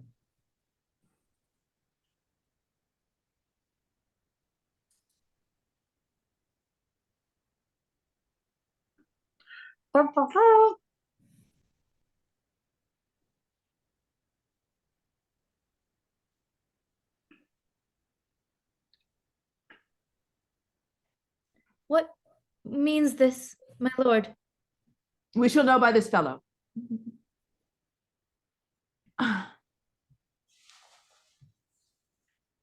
For us and for our tragedy, here stooping to your clemency, we beg your hearing patiently. Is this a prologue or the posy of a ring? 'Tis brief, my lord. As woman's love. Full 30 times hath Phoebus' cart gone round Neptune's salt wash and Tellus' orbit ground, and 30 dozen moons with borrowed sheen about the world have times 12 30s been, since love our hearts and hymen did our hands unite commutual in most sacred bonds. So many journeys may the sun and moon make us again count o'er ere love be done. But woe is me, you are so sick of late, so far from cheer and your former state, that I distrust you. Yet though I discomfort you, my lord, it nothing must. Faith, I must leave thee, love, and shortly too. My operant powers their functions leave to do. And thou shalt live in this fair world behind, honored, beloved, and haply one as kind, for husband shalt thou. Oh, confound the rest! Such love must needs be treason in my breast. In second husband let me be accursed. None wed the second but who killed the first. The instances that second marriage move are base respects of thrift, but none of love. A second time I kill my husband dead, when second husband kisses me in bed. I do believe you think what now you speak, but what we do determine oft we break. So, think thou wilt know her second husband wed, but die thy thoughts when thy first lord is dead. Nor earth to give food, nor heaven's light, sport and repose lock from me day and night. Both here and hence Pursue my lasting strife, if once of widow ever I be wife. If she should break it now. 'Tis deeply sworn. Sweet, leave me here a while. My spirits grow dull, and fain I would beguile the tedious day with sleep. Sleep rack thy brain, and never come mischance between us twain. Madam, how like you this play? The lady doth protest too much, methinks. Oh, but she'll keep her word. Have you heard the argument? Is there no offence in it? No, they do but jest. Poison in jest. No offense in the world. What do you call the play? The Mousetrap. This play is the image of a murder done in Vienna. Gonzago is the Duke's name, his wife Baptista. You shall see anon. 'Tis a knavish piece of work, but what of that? Your Majesty and we that have free souls, it touches us not. This is one Lucianus, nephew to the king. Begin, murderer. Pox, leave thy damned faces and begin. Come. Thoughts black, hands apt, drugs fit in time agreeing, confederate season, else no creature seeing, thou mixture rank of night, midnight weeds collected, with Hecate's ban thrice blasted, thrice infected. Thy natural magic and dire property on wholesome life usurp immediately. The poison's in the garden of his estate. His name's Gonzago. The story's extant and written in very choice Italian. You shall see anon how the murderer gets the love of Gonzago's wife. King rises. Now, how fares my lord? Give o'er the play. Give me some light. Away! Why let the struck go weep, the heart ungalled play? For some must watch while some must sleep. Thus runs the world away. Oh, good Horatio, I'll take the ghost's word for £1,000. Didst proceed? Can't hear you. I did perceive, my lord. I was saying very well. Upon the talk of the poisoning. I did very well note him. For thou dost know, Damon dear, this realm dismantled was. Come, some music. Come, the recorders. My lord, vouchsafe me a word with you. Sir, a whole history. The king, sir, Aye, sir, what of? is in his retirement marvelous distempered. With drink, sir. No, my lord, rather with choler. Your wisdom should show itself more richer to signify this to his doctor. For me to put him to his purgation would plunge him into far more choler. Good, my lord. Put your discourse into some frame, and start not so wildly from my affair. I am tame, sir. Pronounce. The queen, your mother, in most great affliction of spirit, hath sent me to you. You are welcome. Nay, my good lord, this courtesy is not of the right breed. If it shall please you to make me a wholesome answer, I will do your mother's commandment. If not, your pardon and my return shall be the end of my business. Sir, I cannot. What, my lord? Make you a wholesome answer, my wit's diseased. But to the matter, my mother, you say? Her behavior hath struck her into amazement and admiration. A wonderful son. But is there no sequel at the heels of this mother's admiration, in part? She desires to speak with you in her closet ere you go to bed. We shall obey. Have you any further trade with us? My lord, you did once love me. So I do still by these pickers and stealers. Good, my lord, what is your cause of distemper? You do surely bar the door upon your own liberty, if you deny your griefs to your friends? Sir, I lack advancement. How can that be when you have the voice of the king himself for your succession in Denmark? Aye, sir, but while the grass grows. Oh, the recorders. Let me see one. Why do you go about to recover the wind of me as if you would drive me into a toil? Oh, my lord, if my duty be too bold, my love is too unmannerly. I do not well understand that. Will you play upon this pipe? My lord, I cannot. I pray you. Believe me, I cannot. I do beseech you. I know no touch of it, my lord. It is as easy as lying. Govern these vintages with your fingers and thumb, give it breath with your mouth, and it will discourse most eloquent music. Look you, these are the stops. But these cannot I command to any utterance of harmony. I have not the skill. Why, look you now. How unworthy a thing you make of me. You would play upon me. You would seem to know my stops. You would pluck out the heart of my mystery. You would sound me from my lowest note to the top of my compass. And there is much music, excellent voice in this little organ. Yet you cannot make it speak. Blood, what do you think? I am easier to be played on than a pipe? Call me what instrument you will. Though you can fret me, you cannot play upon me.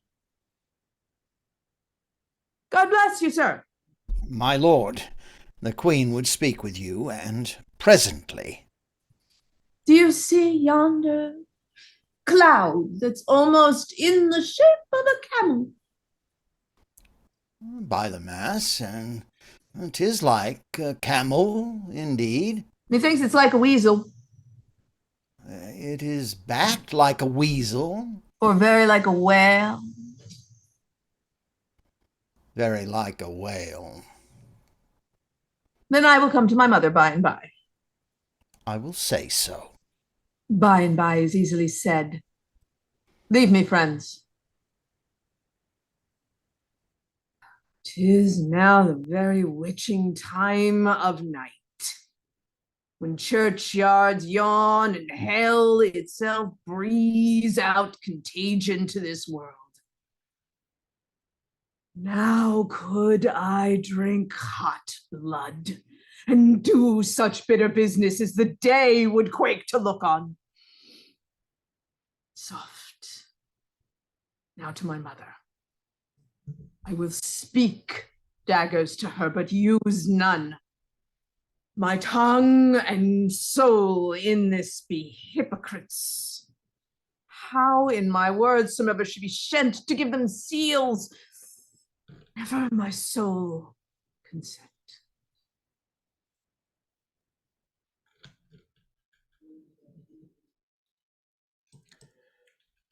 I like him not, nor stands it safe with us to let his madness range. Therefore prepare you, I your commission will forthwith dispatch, and he to England shall along with you the terms of our estate may not endure hazard so dangerous as doth hourly grow out of his lunacies. We will ourselves provide. Arm you, I pray you, to this speedy voyage, for we will fetters put upon this fear, which now goes too free-footed. We will make haste.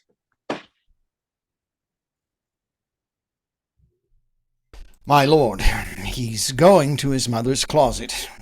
Behind the arras I'll convey myself to hear the process. Fare you well, my liege. I'll call upon you ere you go to bed, and tell you what I know. Thanks, dear my lord. Oh. My offence is rank. It smells to heaven. It hath a primal eldest curse upon it a brother's murder. Pray, can I not? Though inclination be as sharp as will.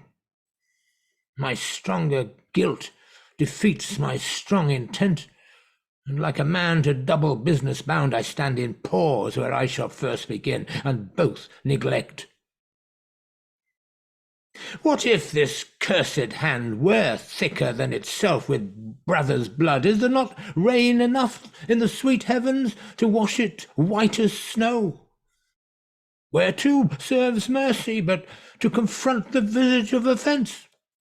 And what's in prayer but this twofold force to be forestalled ere we come to fall, or pardoned, being down? Then I'll look up. My fault is past.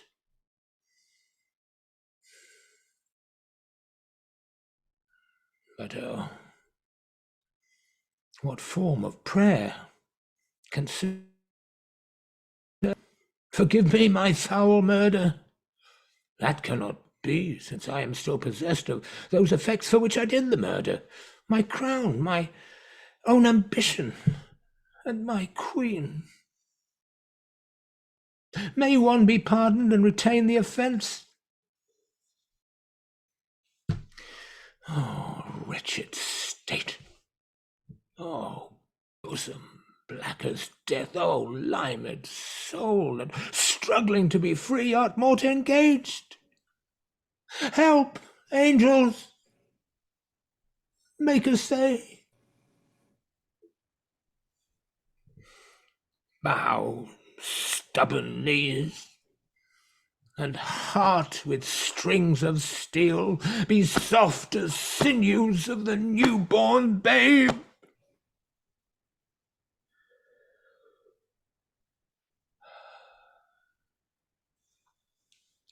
All may be well.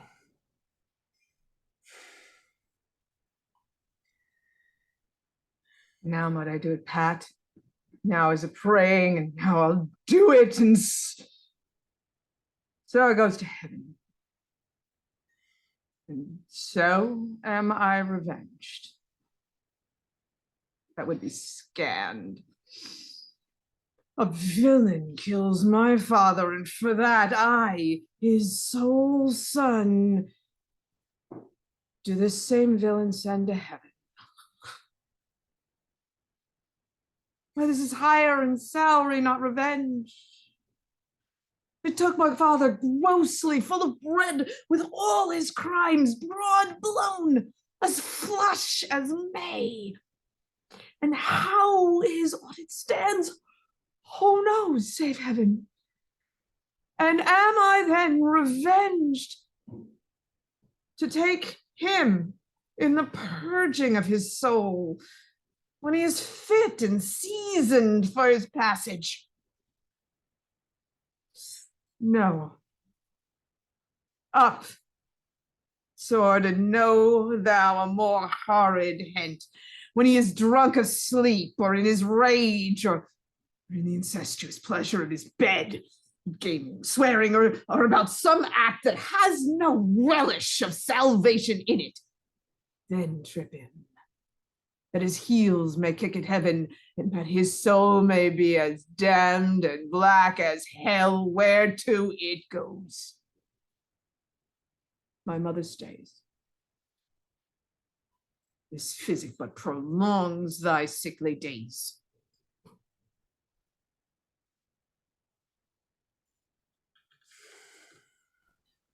My words fly up, my thoughts remain below. Words without thoughts never to heaven go.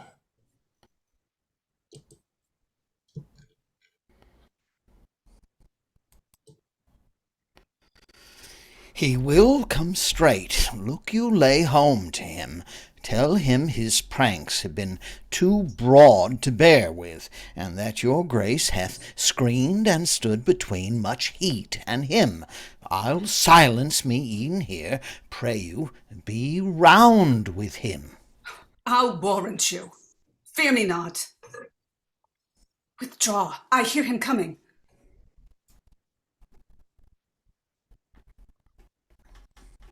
Now, mother, what's the matter? Hamlet, thou hast thy father much offended. Mother, you have my father much offended. Come, you answer with an idle tongue. Go, you question with a wicked tongue. Why? How now, Hamlet? What's the matter now? Have you forgot me? No, by the rood, not so. You are queen, your husband's brother's wife. And would it were not so, you are my mother. Nay, then. I will set those to you that can speak. Come and sit you down. You shall not budge. You go not till I set you up a glass where you may see the inmost part of you. What wilt thou do? Oh, thou wilt not murder me. Help! Ho! What? Ho! Help! How now, a rat? Dead for a ducat, dead! Oh, I am slain. Oh, what hast thou done? Nay, I know not. Is it the king? Oh, what a rash and bloody deed this is. A bloody deed. Almost as bad, good mother, as kill a king and marry with his brother. As kill a king? Aye, lady, it was my word.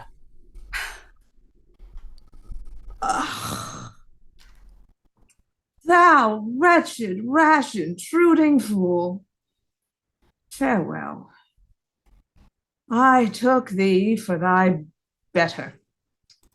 Take thy fortune. Leave wringing of your hands. Peace, sit you down, and let me wring your heart. For so I shall, if it be made of penetrable stuff. What have I done that thou dost wag thy tongue in noise so rude against me? Such an act that blurs the grace and blush of modesty, calls virtue hypocrite, takes off the rose from the fair forehead of an innocent love and sets a blister there, makes marriage vows as false as dice oaths. Oh, me, what act, what roars so loud and thunders in the index? Look here upon this picture, and on this, the counterfeit presentment of two brothers. See what a grace was seated on this brow. Hyperion's curls, the front of Jove himself, and I like Mars, to threaten and command, a station like the herald Mercury new lighted on a heaven-kissing hill, a combination and a form indeed, where every god did seem to set his seal to give the world assurance of a man. This was your husband. Look now what follows. Here is your husband like a mildewed ear, blasting his wholesome brother. Have you eyes? Could you on this fair mountain leave to feed and batten on this moor? Have you eyes? You cannot call it love, for at your age the heyday in the blood is tame. It's humble and waits upon the judgment. And what judgment would step from this to this? What devil was that thus hath cozened you at hoodsman blind? Oh, shame, where is thy blush? No, Hamlet, speak no more. Thou turnest my eyes into my very soul, and there I see such black and grained spots as I will leave there to. Nay, but to live in the rank sweat of an enseamed bed, stewed in corruption, honeying and making love over the nasty sty. Oh, speak no more.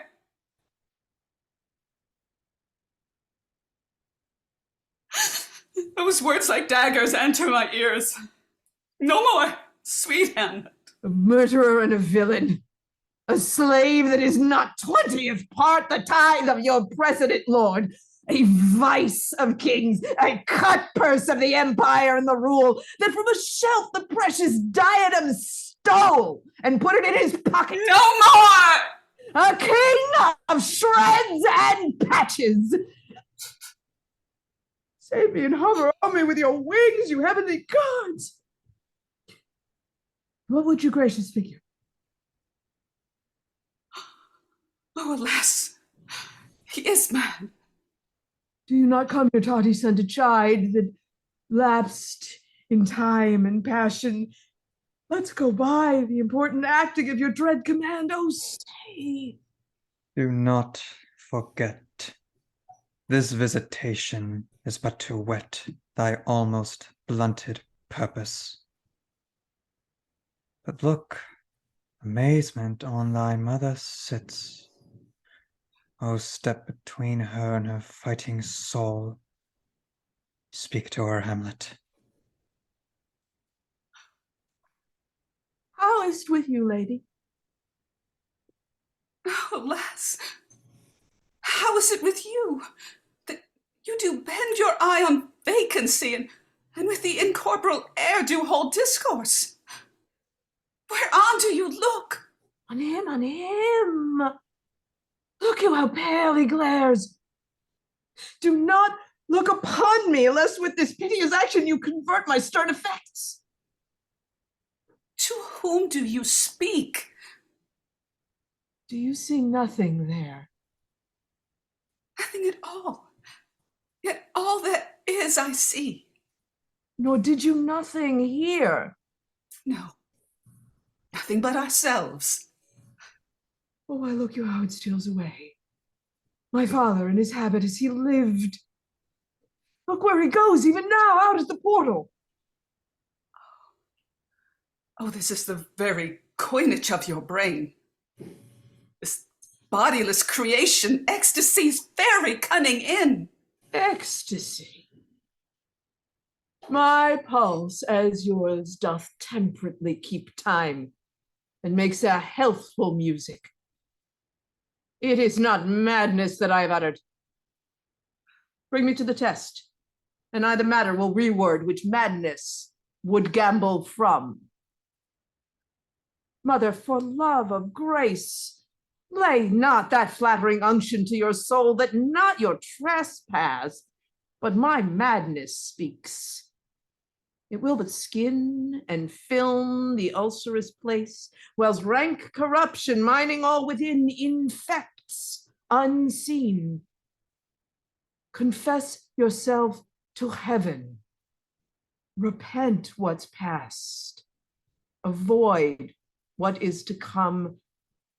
And do not spread the compost on the weeds to make them rancor. Oh, Hamlet, thou hast cleft my heart in twain. Oh, throw away the worser part of it, and live the purer with the other half. Good night. But go not to my uncle's bed. Assume a virtue if you have it not. Refrain tonight, and that shall lend a kind of easiness to the next abstinence, the next more easy. Once more, good night. And when you are desirous to be blessed, I'll blessing beg of you. For this same Lord, I do repent. But heaven hath pleased it so to punish me with this, and this with me. I will bestow him and will answer well the death I gave him. So again, good night. I must be cruel only to be kind. Thus bad begins and worst remains behind. One word more, good lady. What shall I do? Not This by no means that I bid you do. Let the bloat king tempt you again to bed, pinch wanton on your cheek, call you his mouse, and let him, for a pair of reaching kisses or paddling in your neck with his damned fingers, make you to ravel all this matter out. That I essentially am not in madness, but mad in craft.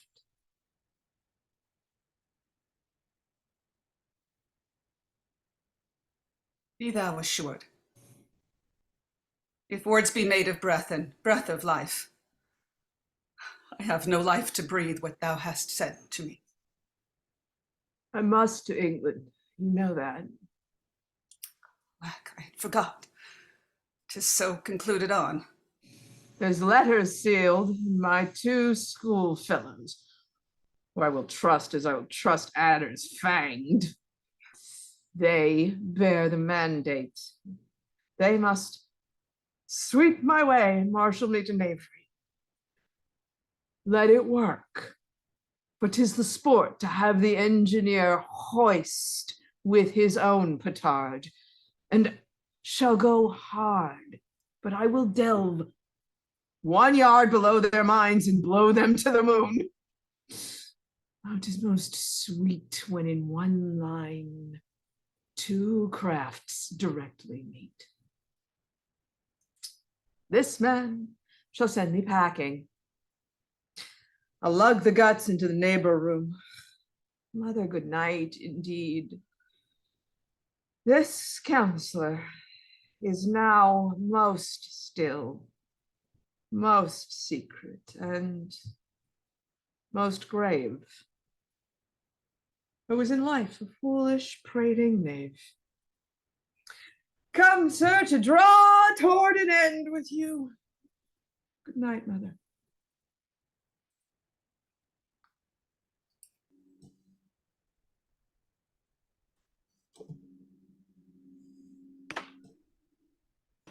Where is your son? Bestow this place on us a little while. Oh, my good lord, what have I seen tonight? What, Gertrude? How does Hamlet? Mad at the sea and wind when both contend which is the mightier. In his lawless fit behind the arras, hearing something stir, whips out his rapier, cries, "A rat, a rat!" And in this brainish apprehension, kills the unseen good old man. Oh, heavy deed. It had been so with us had we been there. His liberty is full of threats to all, to you yourself, to us, to everyone. Alas, how shall this bloody deed be answered?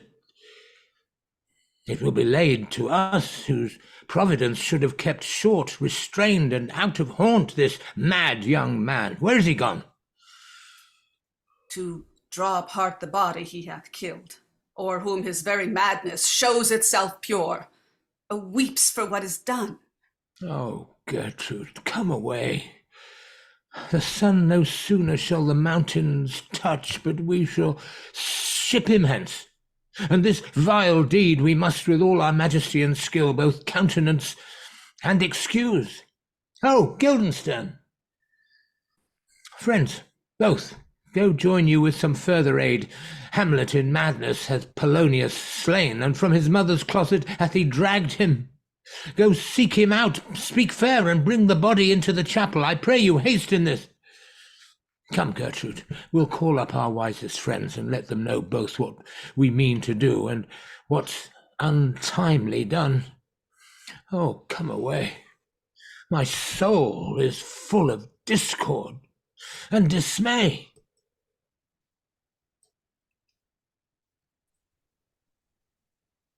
Safely stowed. But soft, what noise? Who calls on Hamlet? Oh, here they come. Ah, what have you done, my lord, with the dead body? Compounded it with dust, whereto 'tis kin. Tell us where 'tis, that we may take it thence and bear to the chapel. Do not believe it. Believe what? That I can keep your counsel and not mine own. Besides, to be demanded of a sponge, what replication should be made by the son of a king? Take me for a sponge, my lord. Aye, sir, that soaks up the king's countenance, his rewards, his authorities. But such officers do the king best service in the end. He keeps them, like an ape, an apple in the corner of his jaw, first mouthed to be last swallowed. When he needs what you have gleaned, it is but squeezing you and sponge. You should die again. I understand you not, my lord. I'm glad of it. A knavish speech sleeps in a foolish ear. My lord, you must tell me where the body is and go with us to find the king. The body is with the king, but the king is not with the body. The king is a thing. Thing, my lord. Of nothing. Bring him to me. High fox and all after.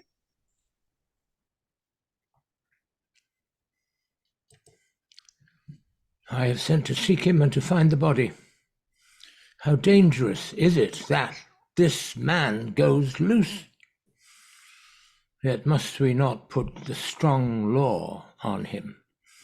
He's loved of the distracted multitude, who like not in their judgment but their eyes, and where 'tis so, the offender's scourge is weighed, but ne'er the offence. How now, what hath befallen?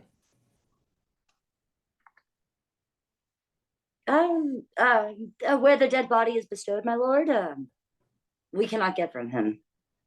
But where is he? Without, my lord, guarded. To know your pleasure. Bring him before us. Oh, Guildenstern, bring in my lord. Now, Hamlet, where's Polonius? At supper. At supper? Where? Not where he eats, but where is eaten. A certain convocation of politic worms are even at him. Your worm is your only emperor for diet. We fat all creatures else to fat us, and we fat ourselves for maggots. Your fat king and your lean beggar is but variable service. 2 dishes, but to 1 table. Alas, alas! A man may fish with the worm that hath eat of a king, and eat of the fish that hath fed of that worm. What dost thou mean by this? Nothing, but to show you how a king may go a progress through the guts of a beggar. Where is Polonius? In heaven. Send thither to see.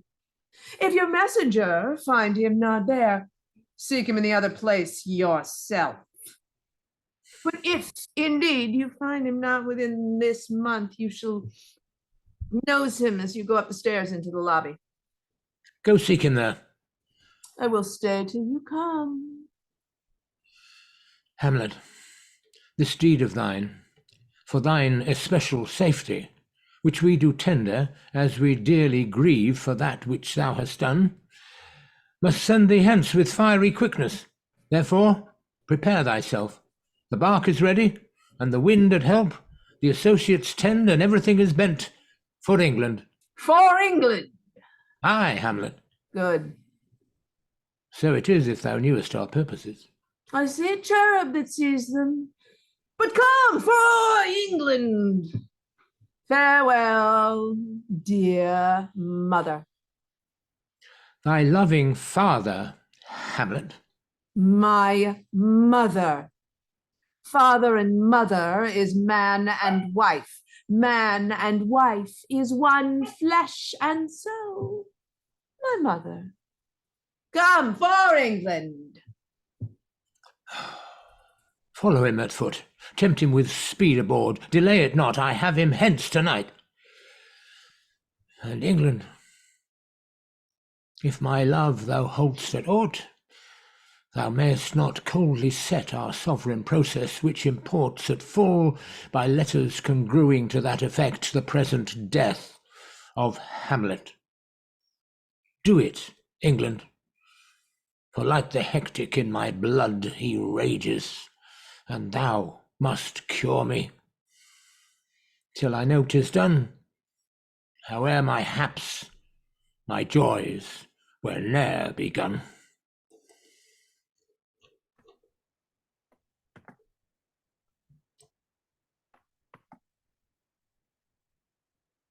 Go, Captain. For me, greet the Danish king. Tell him by his license Fortinbras craves the conveyance of a promised march over his kingdom. You know the rendezvous. If that his majesty would aught with us, we shall express our duty in his eye, and let him know so. I will do it, my lord. Go softly on. Good sir, whose powers are these? They are of Norway, sir. On purpose, sir, I pray you. Against some part of Poland. Who commands them, sir? The nephew to old Norway, Fortinbras. Goes it against the main of Poland, sir, or for some frontier? Truly to speak, and with no addition, we go to gain a little patch of ground that hath in it no profit but the name. To pay 5 ducats, 5, I would not farm it. Well, then the Polack will never defend it. Yes, it is already garrisoned. 2,000 souls and 20,000 ducats will now debate the question of this role. I humbly thank you, sir. God be with you, sir.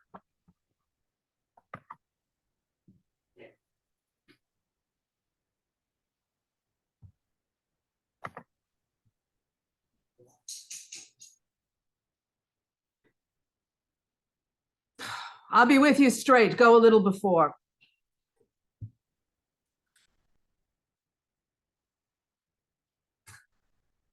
How all occasions do inform against me and spur my dull revenge. What is a man if his chief good and market of his time be but to sleep and feed? A beast, no more.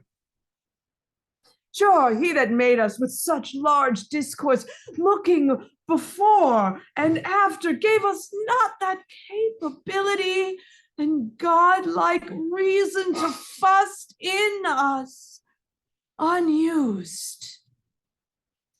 Now, whether it be bestial oblivion or some craven scruple of thinking too precisely on the event, the thought which quartered hath but 1 part wisdom and ever 3 parts coward, I do not know why, yet I live to say this thing's to do, since I have cause and will and strength and means to do it. Examples gross as earth exhort me. Witness his army of such mass and charge, led by a delicate and tender prince whose spirit with divine ambition puffed makes mouths at the invisible event, exposing what is mortal and unsure to all that fortune, death, and danger dare, even for an eggshell. Rightly to be great is not to stir without great argument, but greatly to find quarrel in a straw when honor's at the stake. How stand I, then, that have a father killed, a mother stained. Excitements of my reason and my blood, and all sleep. While to my shame I see the imminent death of 20,000 men that for a fantasy and a trick of fame go to their graves like beds. Fight for a plot whereon the numbers cannot try the cause, which is not tomb enough and continent to hide the slain. Oh, from this time forth my thoughts be bloody or be nothing worth.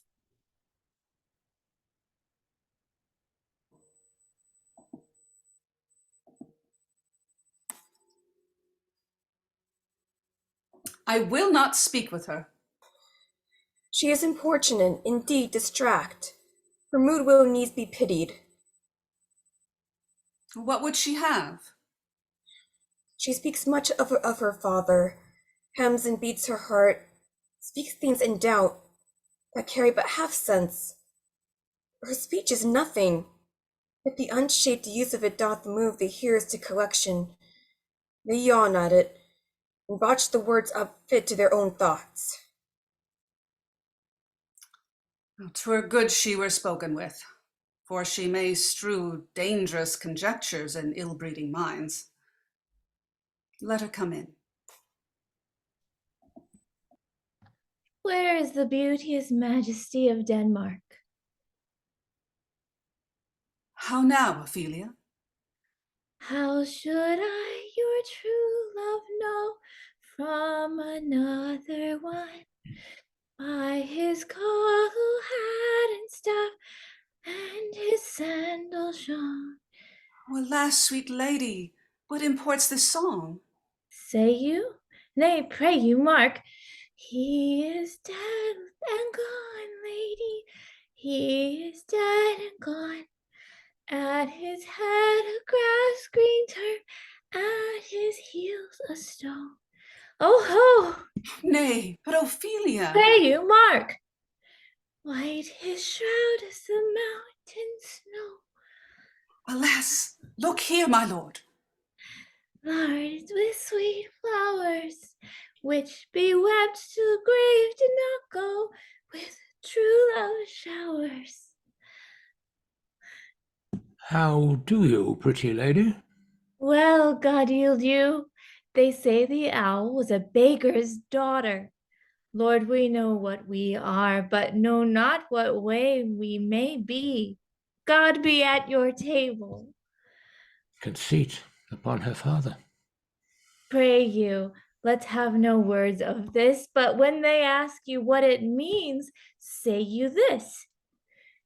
Tomorrow is St. Valentine's Day, all in the morning bedtime, and I am made at your window to be your Valentine. Then up he rose and donned his clothes and up the chamber door, let in the maid that out a maid that never departed more. Pretty Ophelia. Indeed, without an oath, I'll make an end on it. By Jesus and by Saint Charity, alack and fight for shame. Young men will do it if they come to it. By cock, they are to blame. Quoth she, before you tumbled me, you promised me to wed. He answers, so would I had done by yonder sun, and thou hast not come to my bed. How long has she been thus? I hope all will be well. We must be patient, but I cannot choose but weep to think they would lay him in the cold ground. My brother shall know of it, and so I thank you for your good counsel. Come, my coach. Good night, ladies. Good night, sweet ladies. Good night. Good night. Follow her close. Give her good watch, I pray you. Oh, this is the poison of deep grief. It springs all from her father's death, and now behold. Oh, Gertrude, Gertrude, when sorrows come, they come not single spies, but in battalions. First her father slain, next your son gone, and he most violent author of his own just remove. The people muddied, thick and unwholesome in their thoughts and whispers for good Polonius' death, and we have done but greenly to hugger-mugger to inter him. Poor Ophelia, divided from herself and her fair judgment, without the which we are pictures or mere beasts. Last, and as much containing as all these, her brother is in secret come from France, and wants not buzzers to infect his ear with pestilent speeches of his father's death. Oh, my dear Gertrude, this like to a murdering peace in many places gives me superfluous death.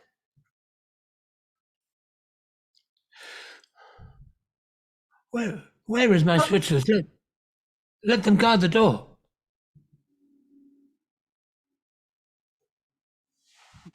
What is the matter? Save yourself, my lord. Young Laertes in a riotous head obeys your officers. The rabble call him, lord. They cry, choose we. Laertes shall be king. Caps, hands, and tongues applaud it to the clouds. Laertes shall be king. Laertes king. Oh, the doors are broke.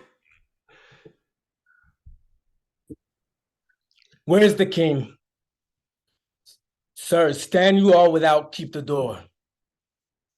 O thou vile king, give me my father.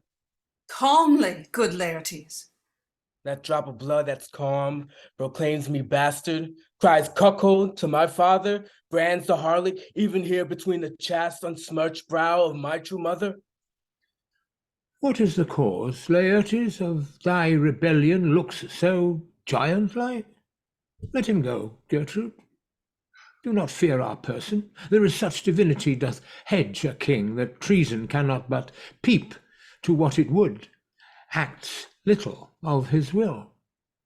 Tell me, Laertes, why art thou thus incensed? Let him go, Gertrude.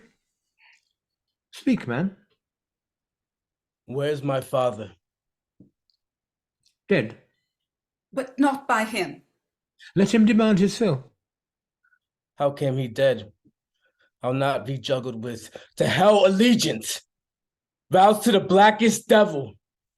Conscience and grace to the profoundest pit, I dare damnation. To this point I stand, that both the worlds I give to negligence, let come what comes, only I'll be revenged, most thoroughly for my father. Who shall stay you? My will, not all the worlds. Good, Laertes. If you desire to know the certainty of your dear father's death, is't writ in your revenge that swoop-stake you will draw both friend and foe, winner and loser? None but his enemies. Will you know them then? To his good friends thus wide I'll ope my arms. Why? Now you speak like a good child and a true gentleman. That I am guiltless of your father's death, and am most sensibly in grief for it. It shall as level to your judgment peer as day does to your eye. How now, what noise is that? Oh, heat. Dry up my brains, tears 7 times salt, burn out the sense and virtue of mine eye. Dear maid, kind sister, sweet Ophelia. Oh heavens, is it possible a young maid's wits should be as mortal as an old man's life? They bore him barefaced on the bier, hey non nonny nonny, hey nonny, and on his grave rained many a tear. Fare you well, my dove. Hast thou thy wits, and didst persuade revenge? It could not move thus. There's rosemary, that's for remembrance. Pray you, love, remember. And there's pansies, that's for thoughts.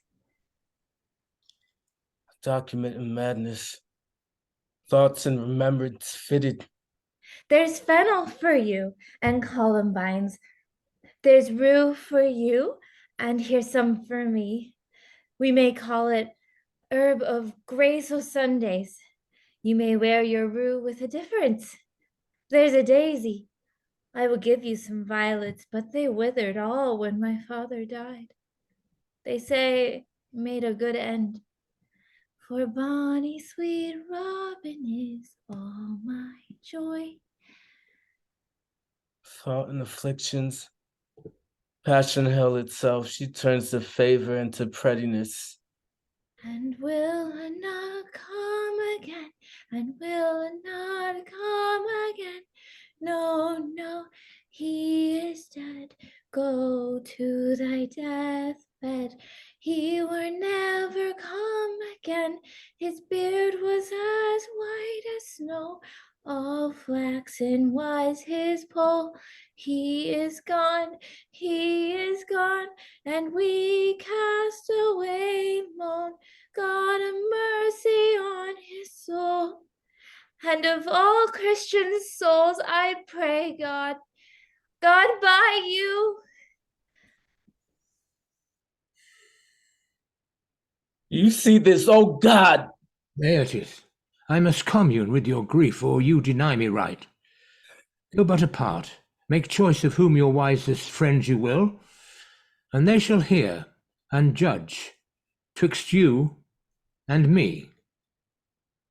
If by direct or by collateral hand they find us touched, we will our kingdom give, our crown, our life, and all that we call ours to you in satisfaction. But if not, be you content to lend your patience to us, and we shall jointly labour with your soul to give it due content.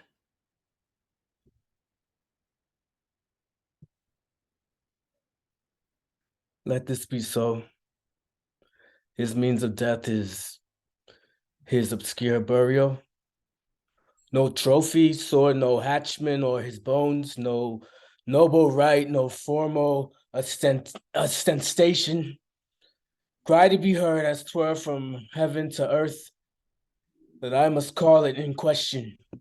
So you shall, and where the offence is, let the great axe fall.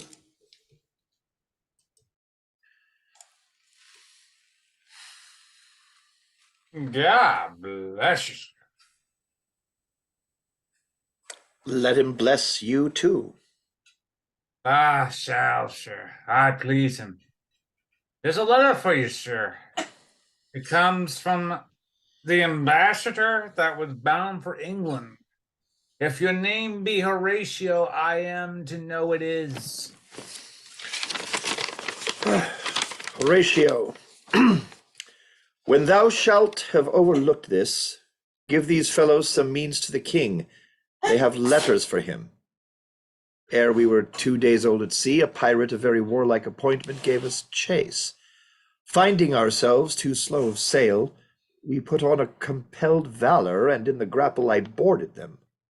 Or in the instant they got clear of our ship, I alone became their prisoner. They have dealt with me like thieves of mercy, but they knew what they did. I am to do a good turn for them. Let the king have the letters I have sent, and repair thou to me with as much haste as thou wouldst fly death. I have words to speak in thine ear will make thee dumb, yet are they much too light for the bear of the matter. These good fellows will bring thee where I am. Rosencrantz and Guildenstern hold their course for England. Of them I have much to tell thee. Farewell. He that thou knowest thine, Hamlet. Come, I will give you way for these your letters, and do it the speedier, that you may direct me to him from whom you brought them.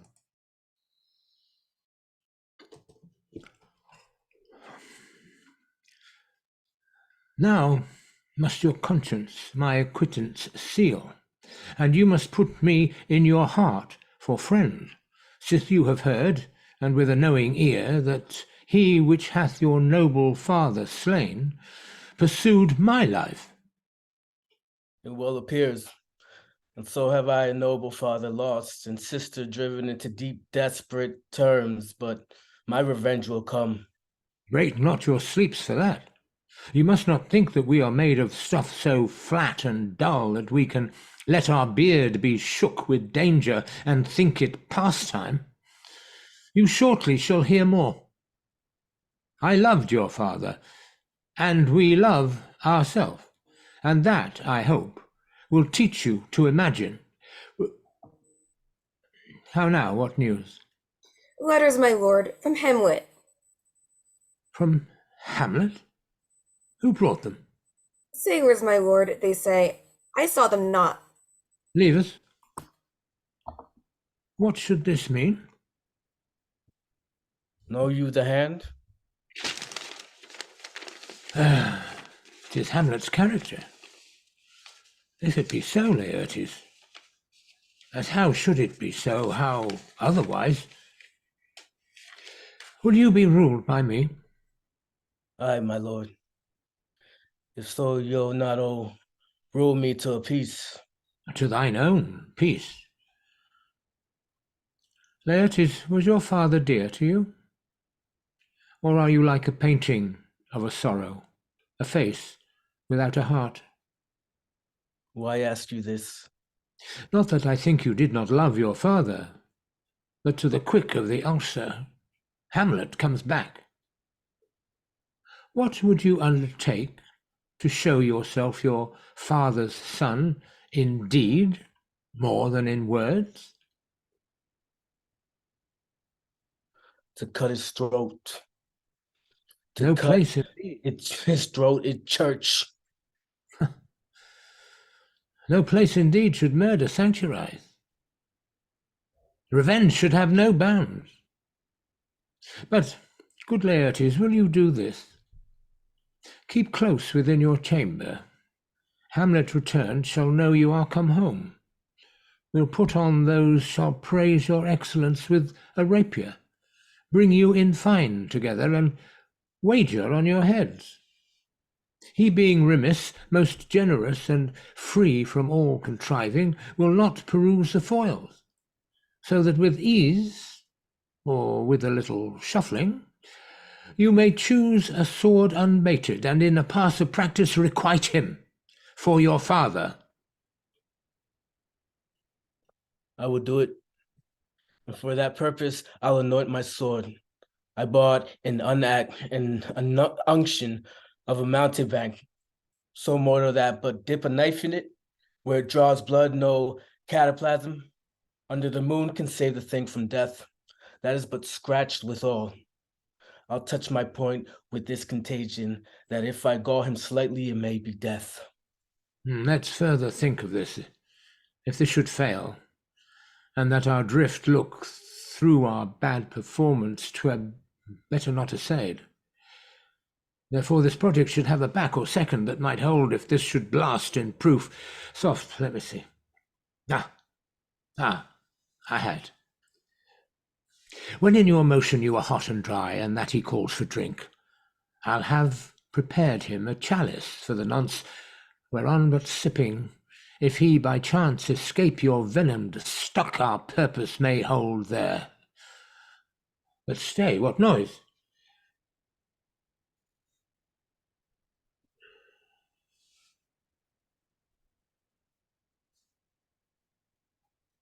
What noise? One woe doth tread upon another's heel. So fast they follow. Your sister's drowned, Laertes. Drowned? Oh, where? There is a willow. It grows aslant a brook that shows his hoar leaves in the glassy stream. Therewith fantastic garlands did she make of crowflowers, nettles, daisies, long purples, that liberal shepherds give a grosser name, but our cold maids do dead men's fingers call them. There on the pendant boughs her cronet weeds clambering to hang, an envious sliver broke, when down her weedy trophies and herself fell in the weeping brook. Her clothes spread wide and mermaid-like, a while they bore her up. But long it could not be, till that her garments, heavy with their drink, pulled the poor wretch from her melodious lay to muddy death. Alas, then she is drowned. Is drowned. Is drowned. Too much of water hast thou, poor Ophelia, and therefore I forbid my tears, but yet it is our trick, nature. It is our trick. Nature her custom holds. Let shame say what it will.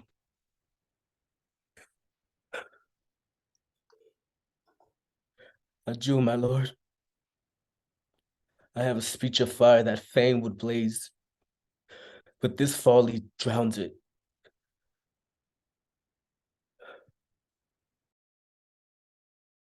Let's follow Gertrude. How much I had to do to calm his rage.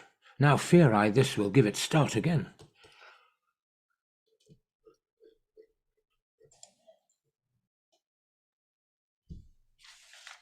In youth when I did love, methought it was very sweet to confess, oh, the time for all my beheld. Oh, methought there was nothing on me. This fellow no feeling of his business that sings at grave making? Custom hath made it in him a property of easiness. 'Tis even so. But age with his stealing steps hath clawed me in his clutch, and hath shipped me into land as if I had never been touched. Such. That skull had a tongue in it and could sing once. Oh, jowls it to the ground as if 'twere Cain's jawbone that did the first murder. This might be the pate of a politician, which this ass now, or might it not? It might, my lord. Or of a courtier, which could say, "Good morrow, sweet lord, how dost thou, good lord?" This might be my lord such a one that praised my lord such a one's horse when it meant to beg it, might not. Aye, my lord. Why, even so. And now my lady worms, chapless, and knocked about the mazzard with the sexton's spade. Here's a fine revolution we had the trick to seat. A pickaxe and a spade, spade, for and a shrouding sheet. Oh, a pit of clay for to be made, for such a guest is met. There's another. Why might not that be the skull of a lord? We suffer this rude knave now to knock him about the sconce with the dirty shovel, and will not tell him of his action of battery. I will speak to this fellow. Whose grave is this, sirrah? Mine, sir. Oh, a pit of clay for to be made, for such a guest is met. I think it be thine indeed, for thou liest in it. You lies down on it, sir, and therefore 'tis not yours. For my part, I do not lie in it, and yet it is mine. Thou dost lie in it, to be in it, and say 'tis thine. 'Tis for the dead, not for the quick. Therefore thou liest. 'Tis a quick lie, sir. Tull away again, from me to you. What man dost thou dig for? For no man, sir. What woman, then? For none either. Who is to be buried in it? Oh, one that was a woman, sir, but rest her soul, she's dead. How absolute the knave is. We must speak by the card, or equivocation will undo us. How long hast thou been a grave maker? Of all the days in the year, I came to that day that our last King Hamlet forcame Fortinbras. How long is that since? Can you not tell that? Every fool can tell that. It was the very day that young Hamlet was born. He that is mad and sent into England. Aye, marry, why was he sent to England? Why? Because he was mad. He shall recover his wits there, or if he do not, 'tis no great matter there. Why? 'Twill not be seen him there. There the men are as mad as he. How came he mad? Very strangely, they say. How strangely? Faith, e'en with losing his wits. Upon what ground? Why? Here in Denmark, I have been sexton here, man and boy, 30 years. How long will a man lie in the earth ere he rot? Faith, if a be not rotten before he die, a will last you some 8 year or 9 year. A tanner will last you 9 year. Why he more than another? Why, sir, his hide is so tanned with his trade that it will keep out water great a while, and your water is a sore decay of your war-sown dead body. Here's a skull now. This skull has lain you in the earth 23 years. Whose was it? A whoreson mad fellow it was. Who do you think it was? Hey, I know not. A pestilence on him for a mad rogue. A poured a flagon of Rhenish on me head once. The same skull, sir, with Yorick's skull, the king's jester. Yes. In that. Alas. Oh, poor Yorick. I knew him, Horatio. A fellow of infinite jest and most excellent fancy. He hath borne me on his back 1,000 times. Now how abhorred in my imagination it is. My gorge rises at it. Here hung those lips that I have kissed. I know not how often. Where be your jibes now, your gambols, your songs, your flashes of merriment that were wont to set the table on a roar? Not one now to mock your own gritting. Quiet chap fallen. Now get you to my lady's chamber and tell her, let her paint an inch thick. To this favor must she come. Make her laugh at that. Prithee, Horatio, tell me one thing. What's that, my lord? Dost thou think Alexander looked to this fashion in the earth? E'en so. I smelt so. E'en so, my lord. God. Ah. To what base uses we may return, Horatio? Why may not imagination trace the noble dust of Alexander till it find it stopping a bunghole? 'Twere to consider too curiously to consider so. No, faith, not a jot. Alexander died. Alexander was buried. Alexander returneth to dust. Dust is earth, of earth we make loam. And why of that loam whereto he was converted, might they not stop a beer barrel? Imperial Caesar, dead and turned to clay, might stop a hole to keep the wind away. But soft, but soft. Beside, here comes the king, the queen, the courtiers.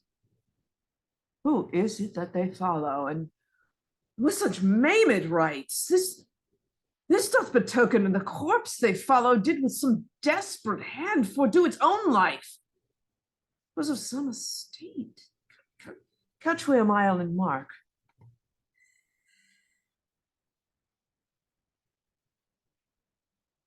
What ceremony else? Her obsequies have been as far enlarged as we have warranty. Her death was doubtful, but that great command sways the order. She should in ground unsanctified have lodged to the last trumpet.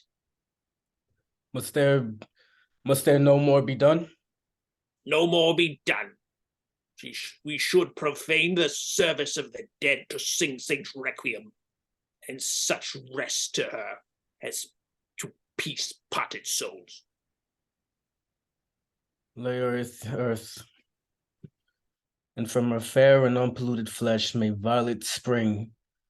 I tell thee, churlish priest, a ministering angel shall my sister be when thou liest howling. The fair Ophelia. Sweets to the sweet. Farewell.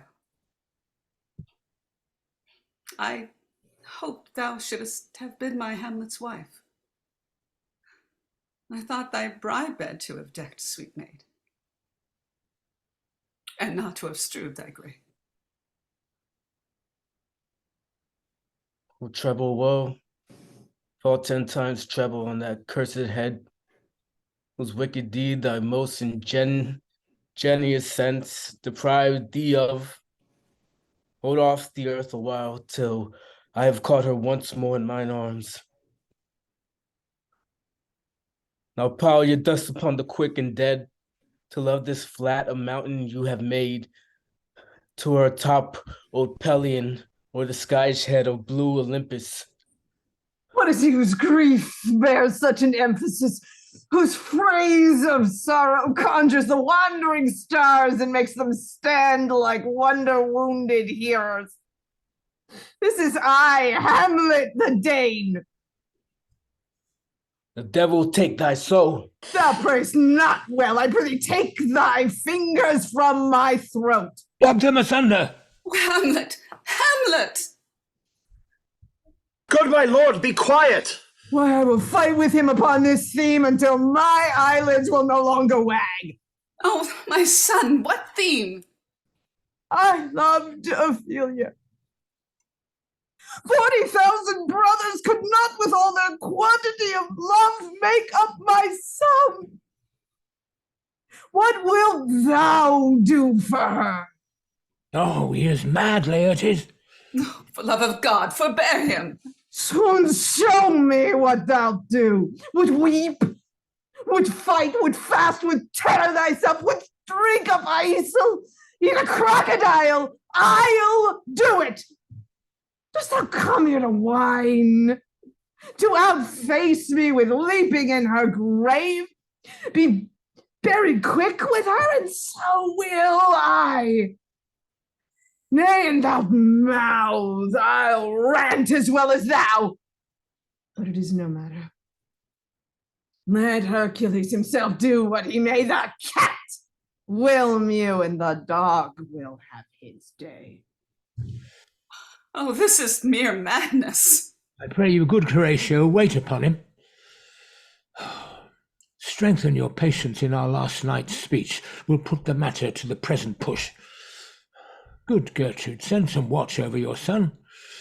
An hour of quiet shortly shall we seize. Till then, in patience, our proceeding be.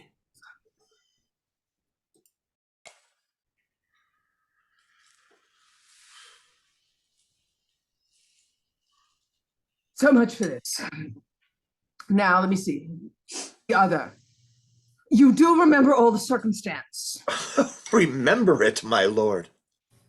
Sir, in my heart there was a kind of fighting that would not let me sleep. There's a divinity that shapes our ends. Rough hew them how we will. That is most certain. Up from my cabin in the dark, groped I, fingered their packet, and in fine, drew to mine own room again, making so bold, my fears forgetting manners, to unseal their grand commission, where I found Horatio, royal knavery, an exact command, larded with many several sorts of reasons that on the supervised, no leisure paid, no, not to stay the grinding of the axe, my head should be struck off. Is it possible? Here's the commission. Read it at more leisure. But will not hear me how I did proceed. I beseech you. Being thus netted round with villainies, I sat me down, devised a new commission, wrote it fair, an earnest conjuration from the king, as England was his faithful tributary, as love between them like the palm might flourish, as peace should still her weekly garland wear, and many such like ases of great change. On the view and knowing of these contents without debatement, further more or less, he should the bearers put to sudden death. No striving time allowed. How is this sealed? Why, even in that was heaven ordinate. I had my father's signet in my purse, which was the model of that Danish seal. So, Guildenstern and Rosencrantz, go to it. Good man, they did make love to this employment. They are not near my conscience. Why, what a king is this? Does it not, think thee, stand me now upon? He that hath killed my king and whored my mother, popped in between the elections and my hopes, and with such cozenage, is not perfect conscience to quit him with this arm. It must be shortly known to him from England what is the issue of the business there. It will be short. The interim's mine. But I'm very sorry, good Horatio, that to Laertes I forgot myself. For by the image of my cause, I see the portraiture of his. I'll court his favors. But sure, the bravery of his grief did put me into a towering passion. Peace, who comes here? Your lordship is right welcome back to Denmark. I humbly thank you, sir. Dost thou know this waterfly? No, my good lord. Thy state is the more gracious, for 'tis a vice to know him. He hath much land and fertile. 'Tis a chuff, but as I say, spacious in the possession of dirt. Great lord, if your lordship were at leisure, I would impart a thing or two to you from his majesty. I will receive it, sir, with a diligence of spirit. Go put your bonnet to his right use, 'tis for the head. I thank your lordship, it is very hot. No, believe me, it is very cold. The wind is northerly. It is indifferent cold, my lord, indeed. But yet methinks it is very sultry and hot for my complexion. Exceedingly, my lord, it is very sultry as to I cannot tell how. But, my lord, his majesty bade me signify to you that it has laid a great wager on your head. Sir, this is the matter. I beseech you, remember. Nay, good my lord, for my ease. In good faith. Sir, here is newly come to court Laertes, believe me, an absolute gentleman, full of most excellent differences, a very soft society and great showing. Indeed, to speak feelingly of him, he is the card or calendar of gentry, for you shall find in him the continent of what part a gentleman would see. Sir, his definement suffers no perdition in you, though I know to divide him inventorially would dazzle the arithmetic of memory. And in the verity of extolment, I take him to be a soul of great article, and to make true diction of him, his semblable is his mirror. And who else would trace him? his umbrage, nothing more. Your lordship speaks most infallibly of him. The concern is, sir, why do we wrap the gentleman in our more rawer breath? Sir? What imports the nomination of this gentleman? Of Laertes? Oh, his purse is empty already. All's golden words are spent. Of him, sir. I know you are not ignorant. Oh, I would you did, sir. So you are not ignorant of what excellent Laertes is. I dare not confess that, lest I should compare with him. I mean, sir, for his weapon. What's his weapon? Rapier and dagger. That's two of his weapons. Well. The king, sir, hath laid, sir, that in a dozen passes between yourself and him, he shall not exceed you 3 hits. He hath laid on't 12 for 9, and it would come to immediate trial if your lordship would vouchsafe the answer. How if I answer no? I mean, my lord, the opposition of your person in trial. Sir, I will walk here in the hall. If it please his majesty, it is the breathing time of day with me. Let the foils be brought, the gentleman willing, and the king hold his purpose. I will win for him, and I can, if not, I will gain nothing but my shame and the odd hits. Shall I deliver you e'en so? To this effect, sir, after what flourish your nature will. I commend my duty to your lordship. Yours.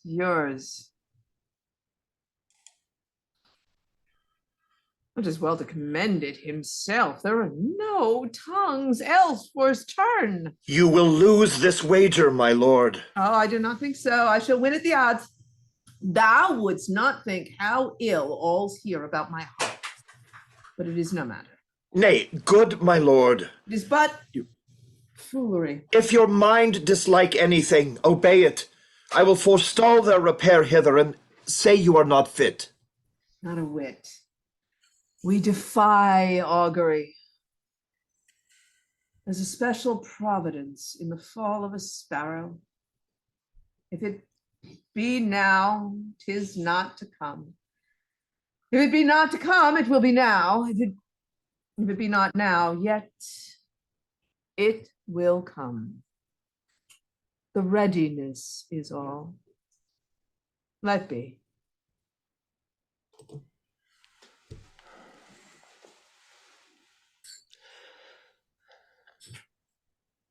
Come, Hamlet, take this hand from me. Give me your pardon, sir. I've done you wrong. But pardon it as you are a gentleman. This presence knows, and you must needs have heard how I am punished with a sore distraction. What I have done that might your nature, honor, and exception roughly awake, I here proclaim was madness. Sir, in this audience, let my disclaiming from a purposed evil free me so far in your most generous thoughts that I have shot my arrow o'er the house and hurt my brother. I am satisfied. I do receive your offered love like love and will not wrong it. I do embrace it freely, and will this brother's wager frankly play. Give us foils, come on. Come, one for me. I'll be your foil, Laertes. In mine ignorance, your skills shall, like a star in the darkest night, stick fiery off indeed. You mock me, sir? No, by this hand. Give them the foils, young Ogsick. Cousin Hamlet, you know the wager? Very well, my lord. Your grace has laid the odds on the weaker side. I do not fear it. I have seen you both. But since he is bettered, We have therefore odds. This is too heavy. Let me see another. This likes me well. These voiles have all at a length. Aye, my good lord. Set me the stoups of wine upon that table. If Hamlet give the first or second hit, or quit in answer of the third exchange, the king shall drink to Hamlet's better breath, and in the cup an union shall he throw, richer than that which 4 successive kings in Denmark's crown have worn. Give me the cups. Now, the king drinks to Hamlet. Come, begin, and you, the judge, bear a wary eye. Come on, sir. Come, my lord. 1. No! Judgment. A hit, a very palpable hit. Well, again. Stay. Give me drink. Hamlet, this pearl is thine. Here's to thy health. Give him the cup.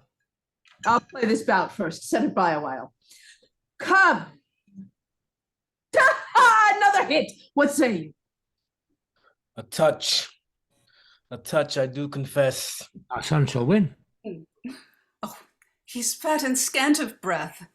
Here, Hamlet, take my napkin and rub thy brows. The queen carouses to thy fortune, good Hamlet. Oh, good, madam. Gertrude, do not drink. Oh, I will, my lord. I pray you pardon me. I dare not drink yet, madam. By and by. Come for the third, Laertes, you do but dally. I pray you, pass with your best violence. I am afeard you make a wanton of me. Say you so. Say you so. Come on. Nothing, neither way. Have at you now. About them, they are incensed.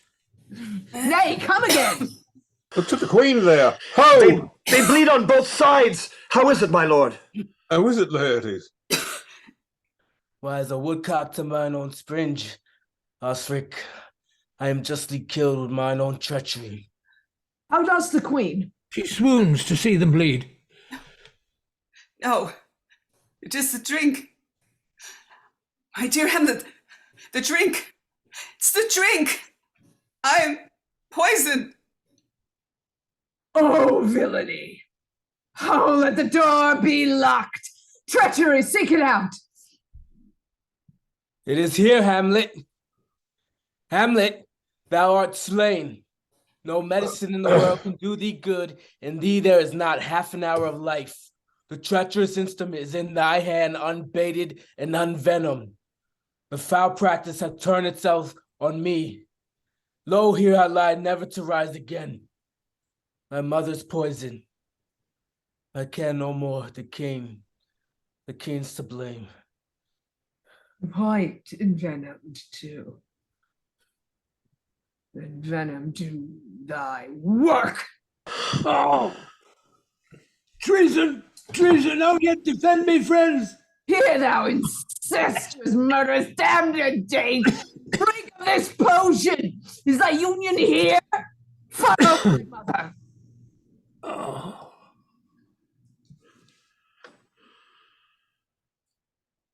He is justly served.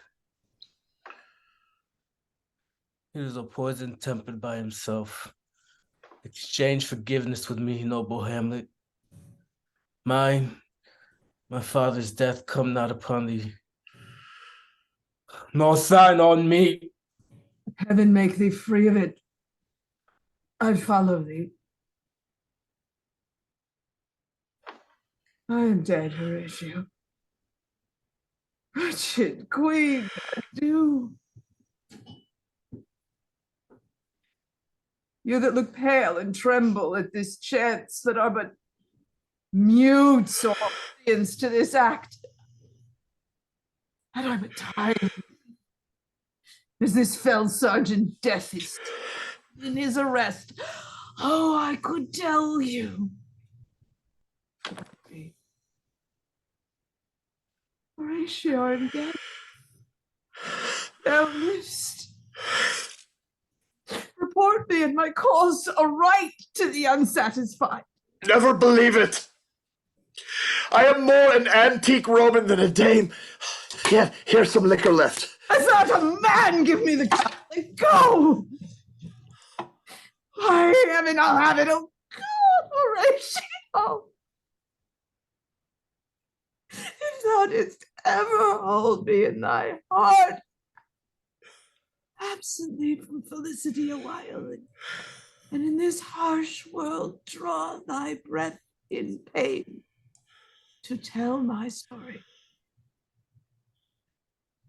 What warlike noise is this? Young Fortinbras with conquest come from Poland to the ambassadors of England gives this warlike volley. Oh, die, Horatio.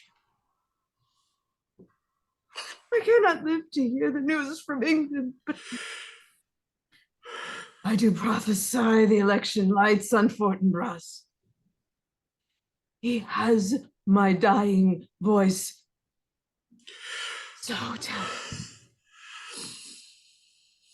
Rest is silent.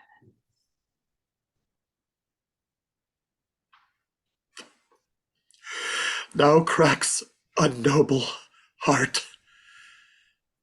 Good night, sweet prince, and flights of angels sing thee to thy rest.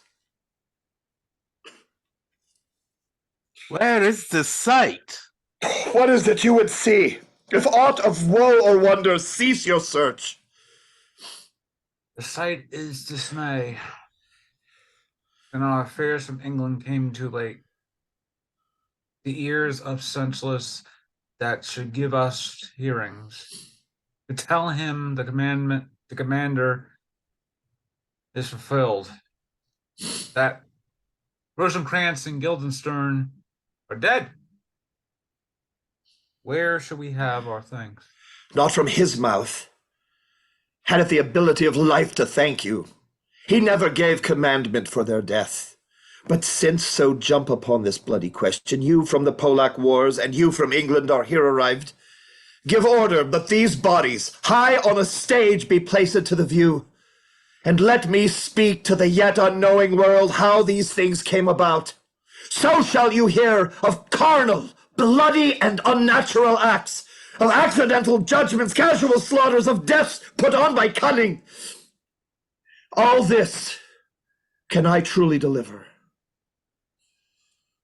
Let us haste to hear it, and call the noblest to the audience. For me, with sorrow I embrace my fortune.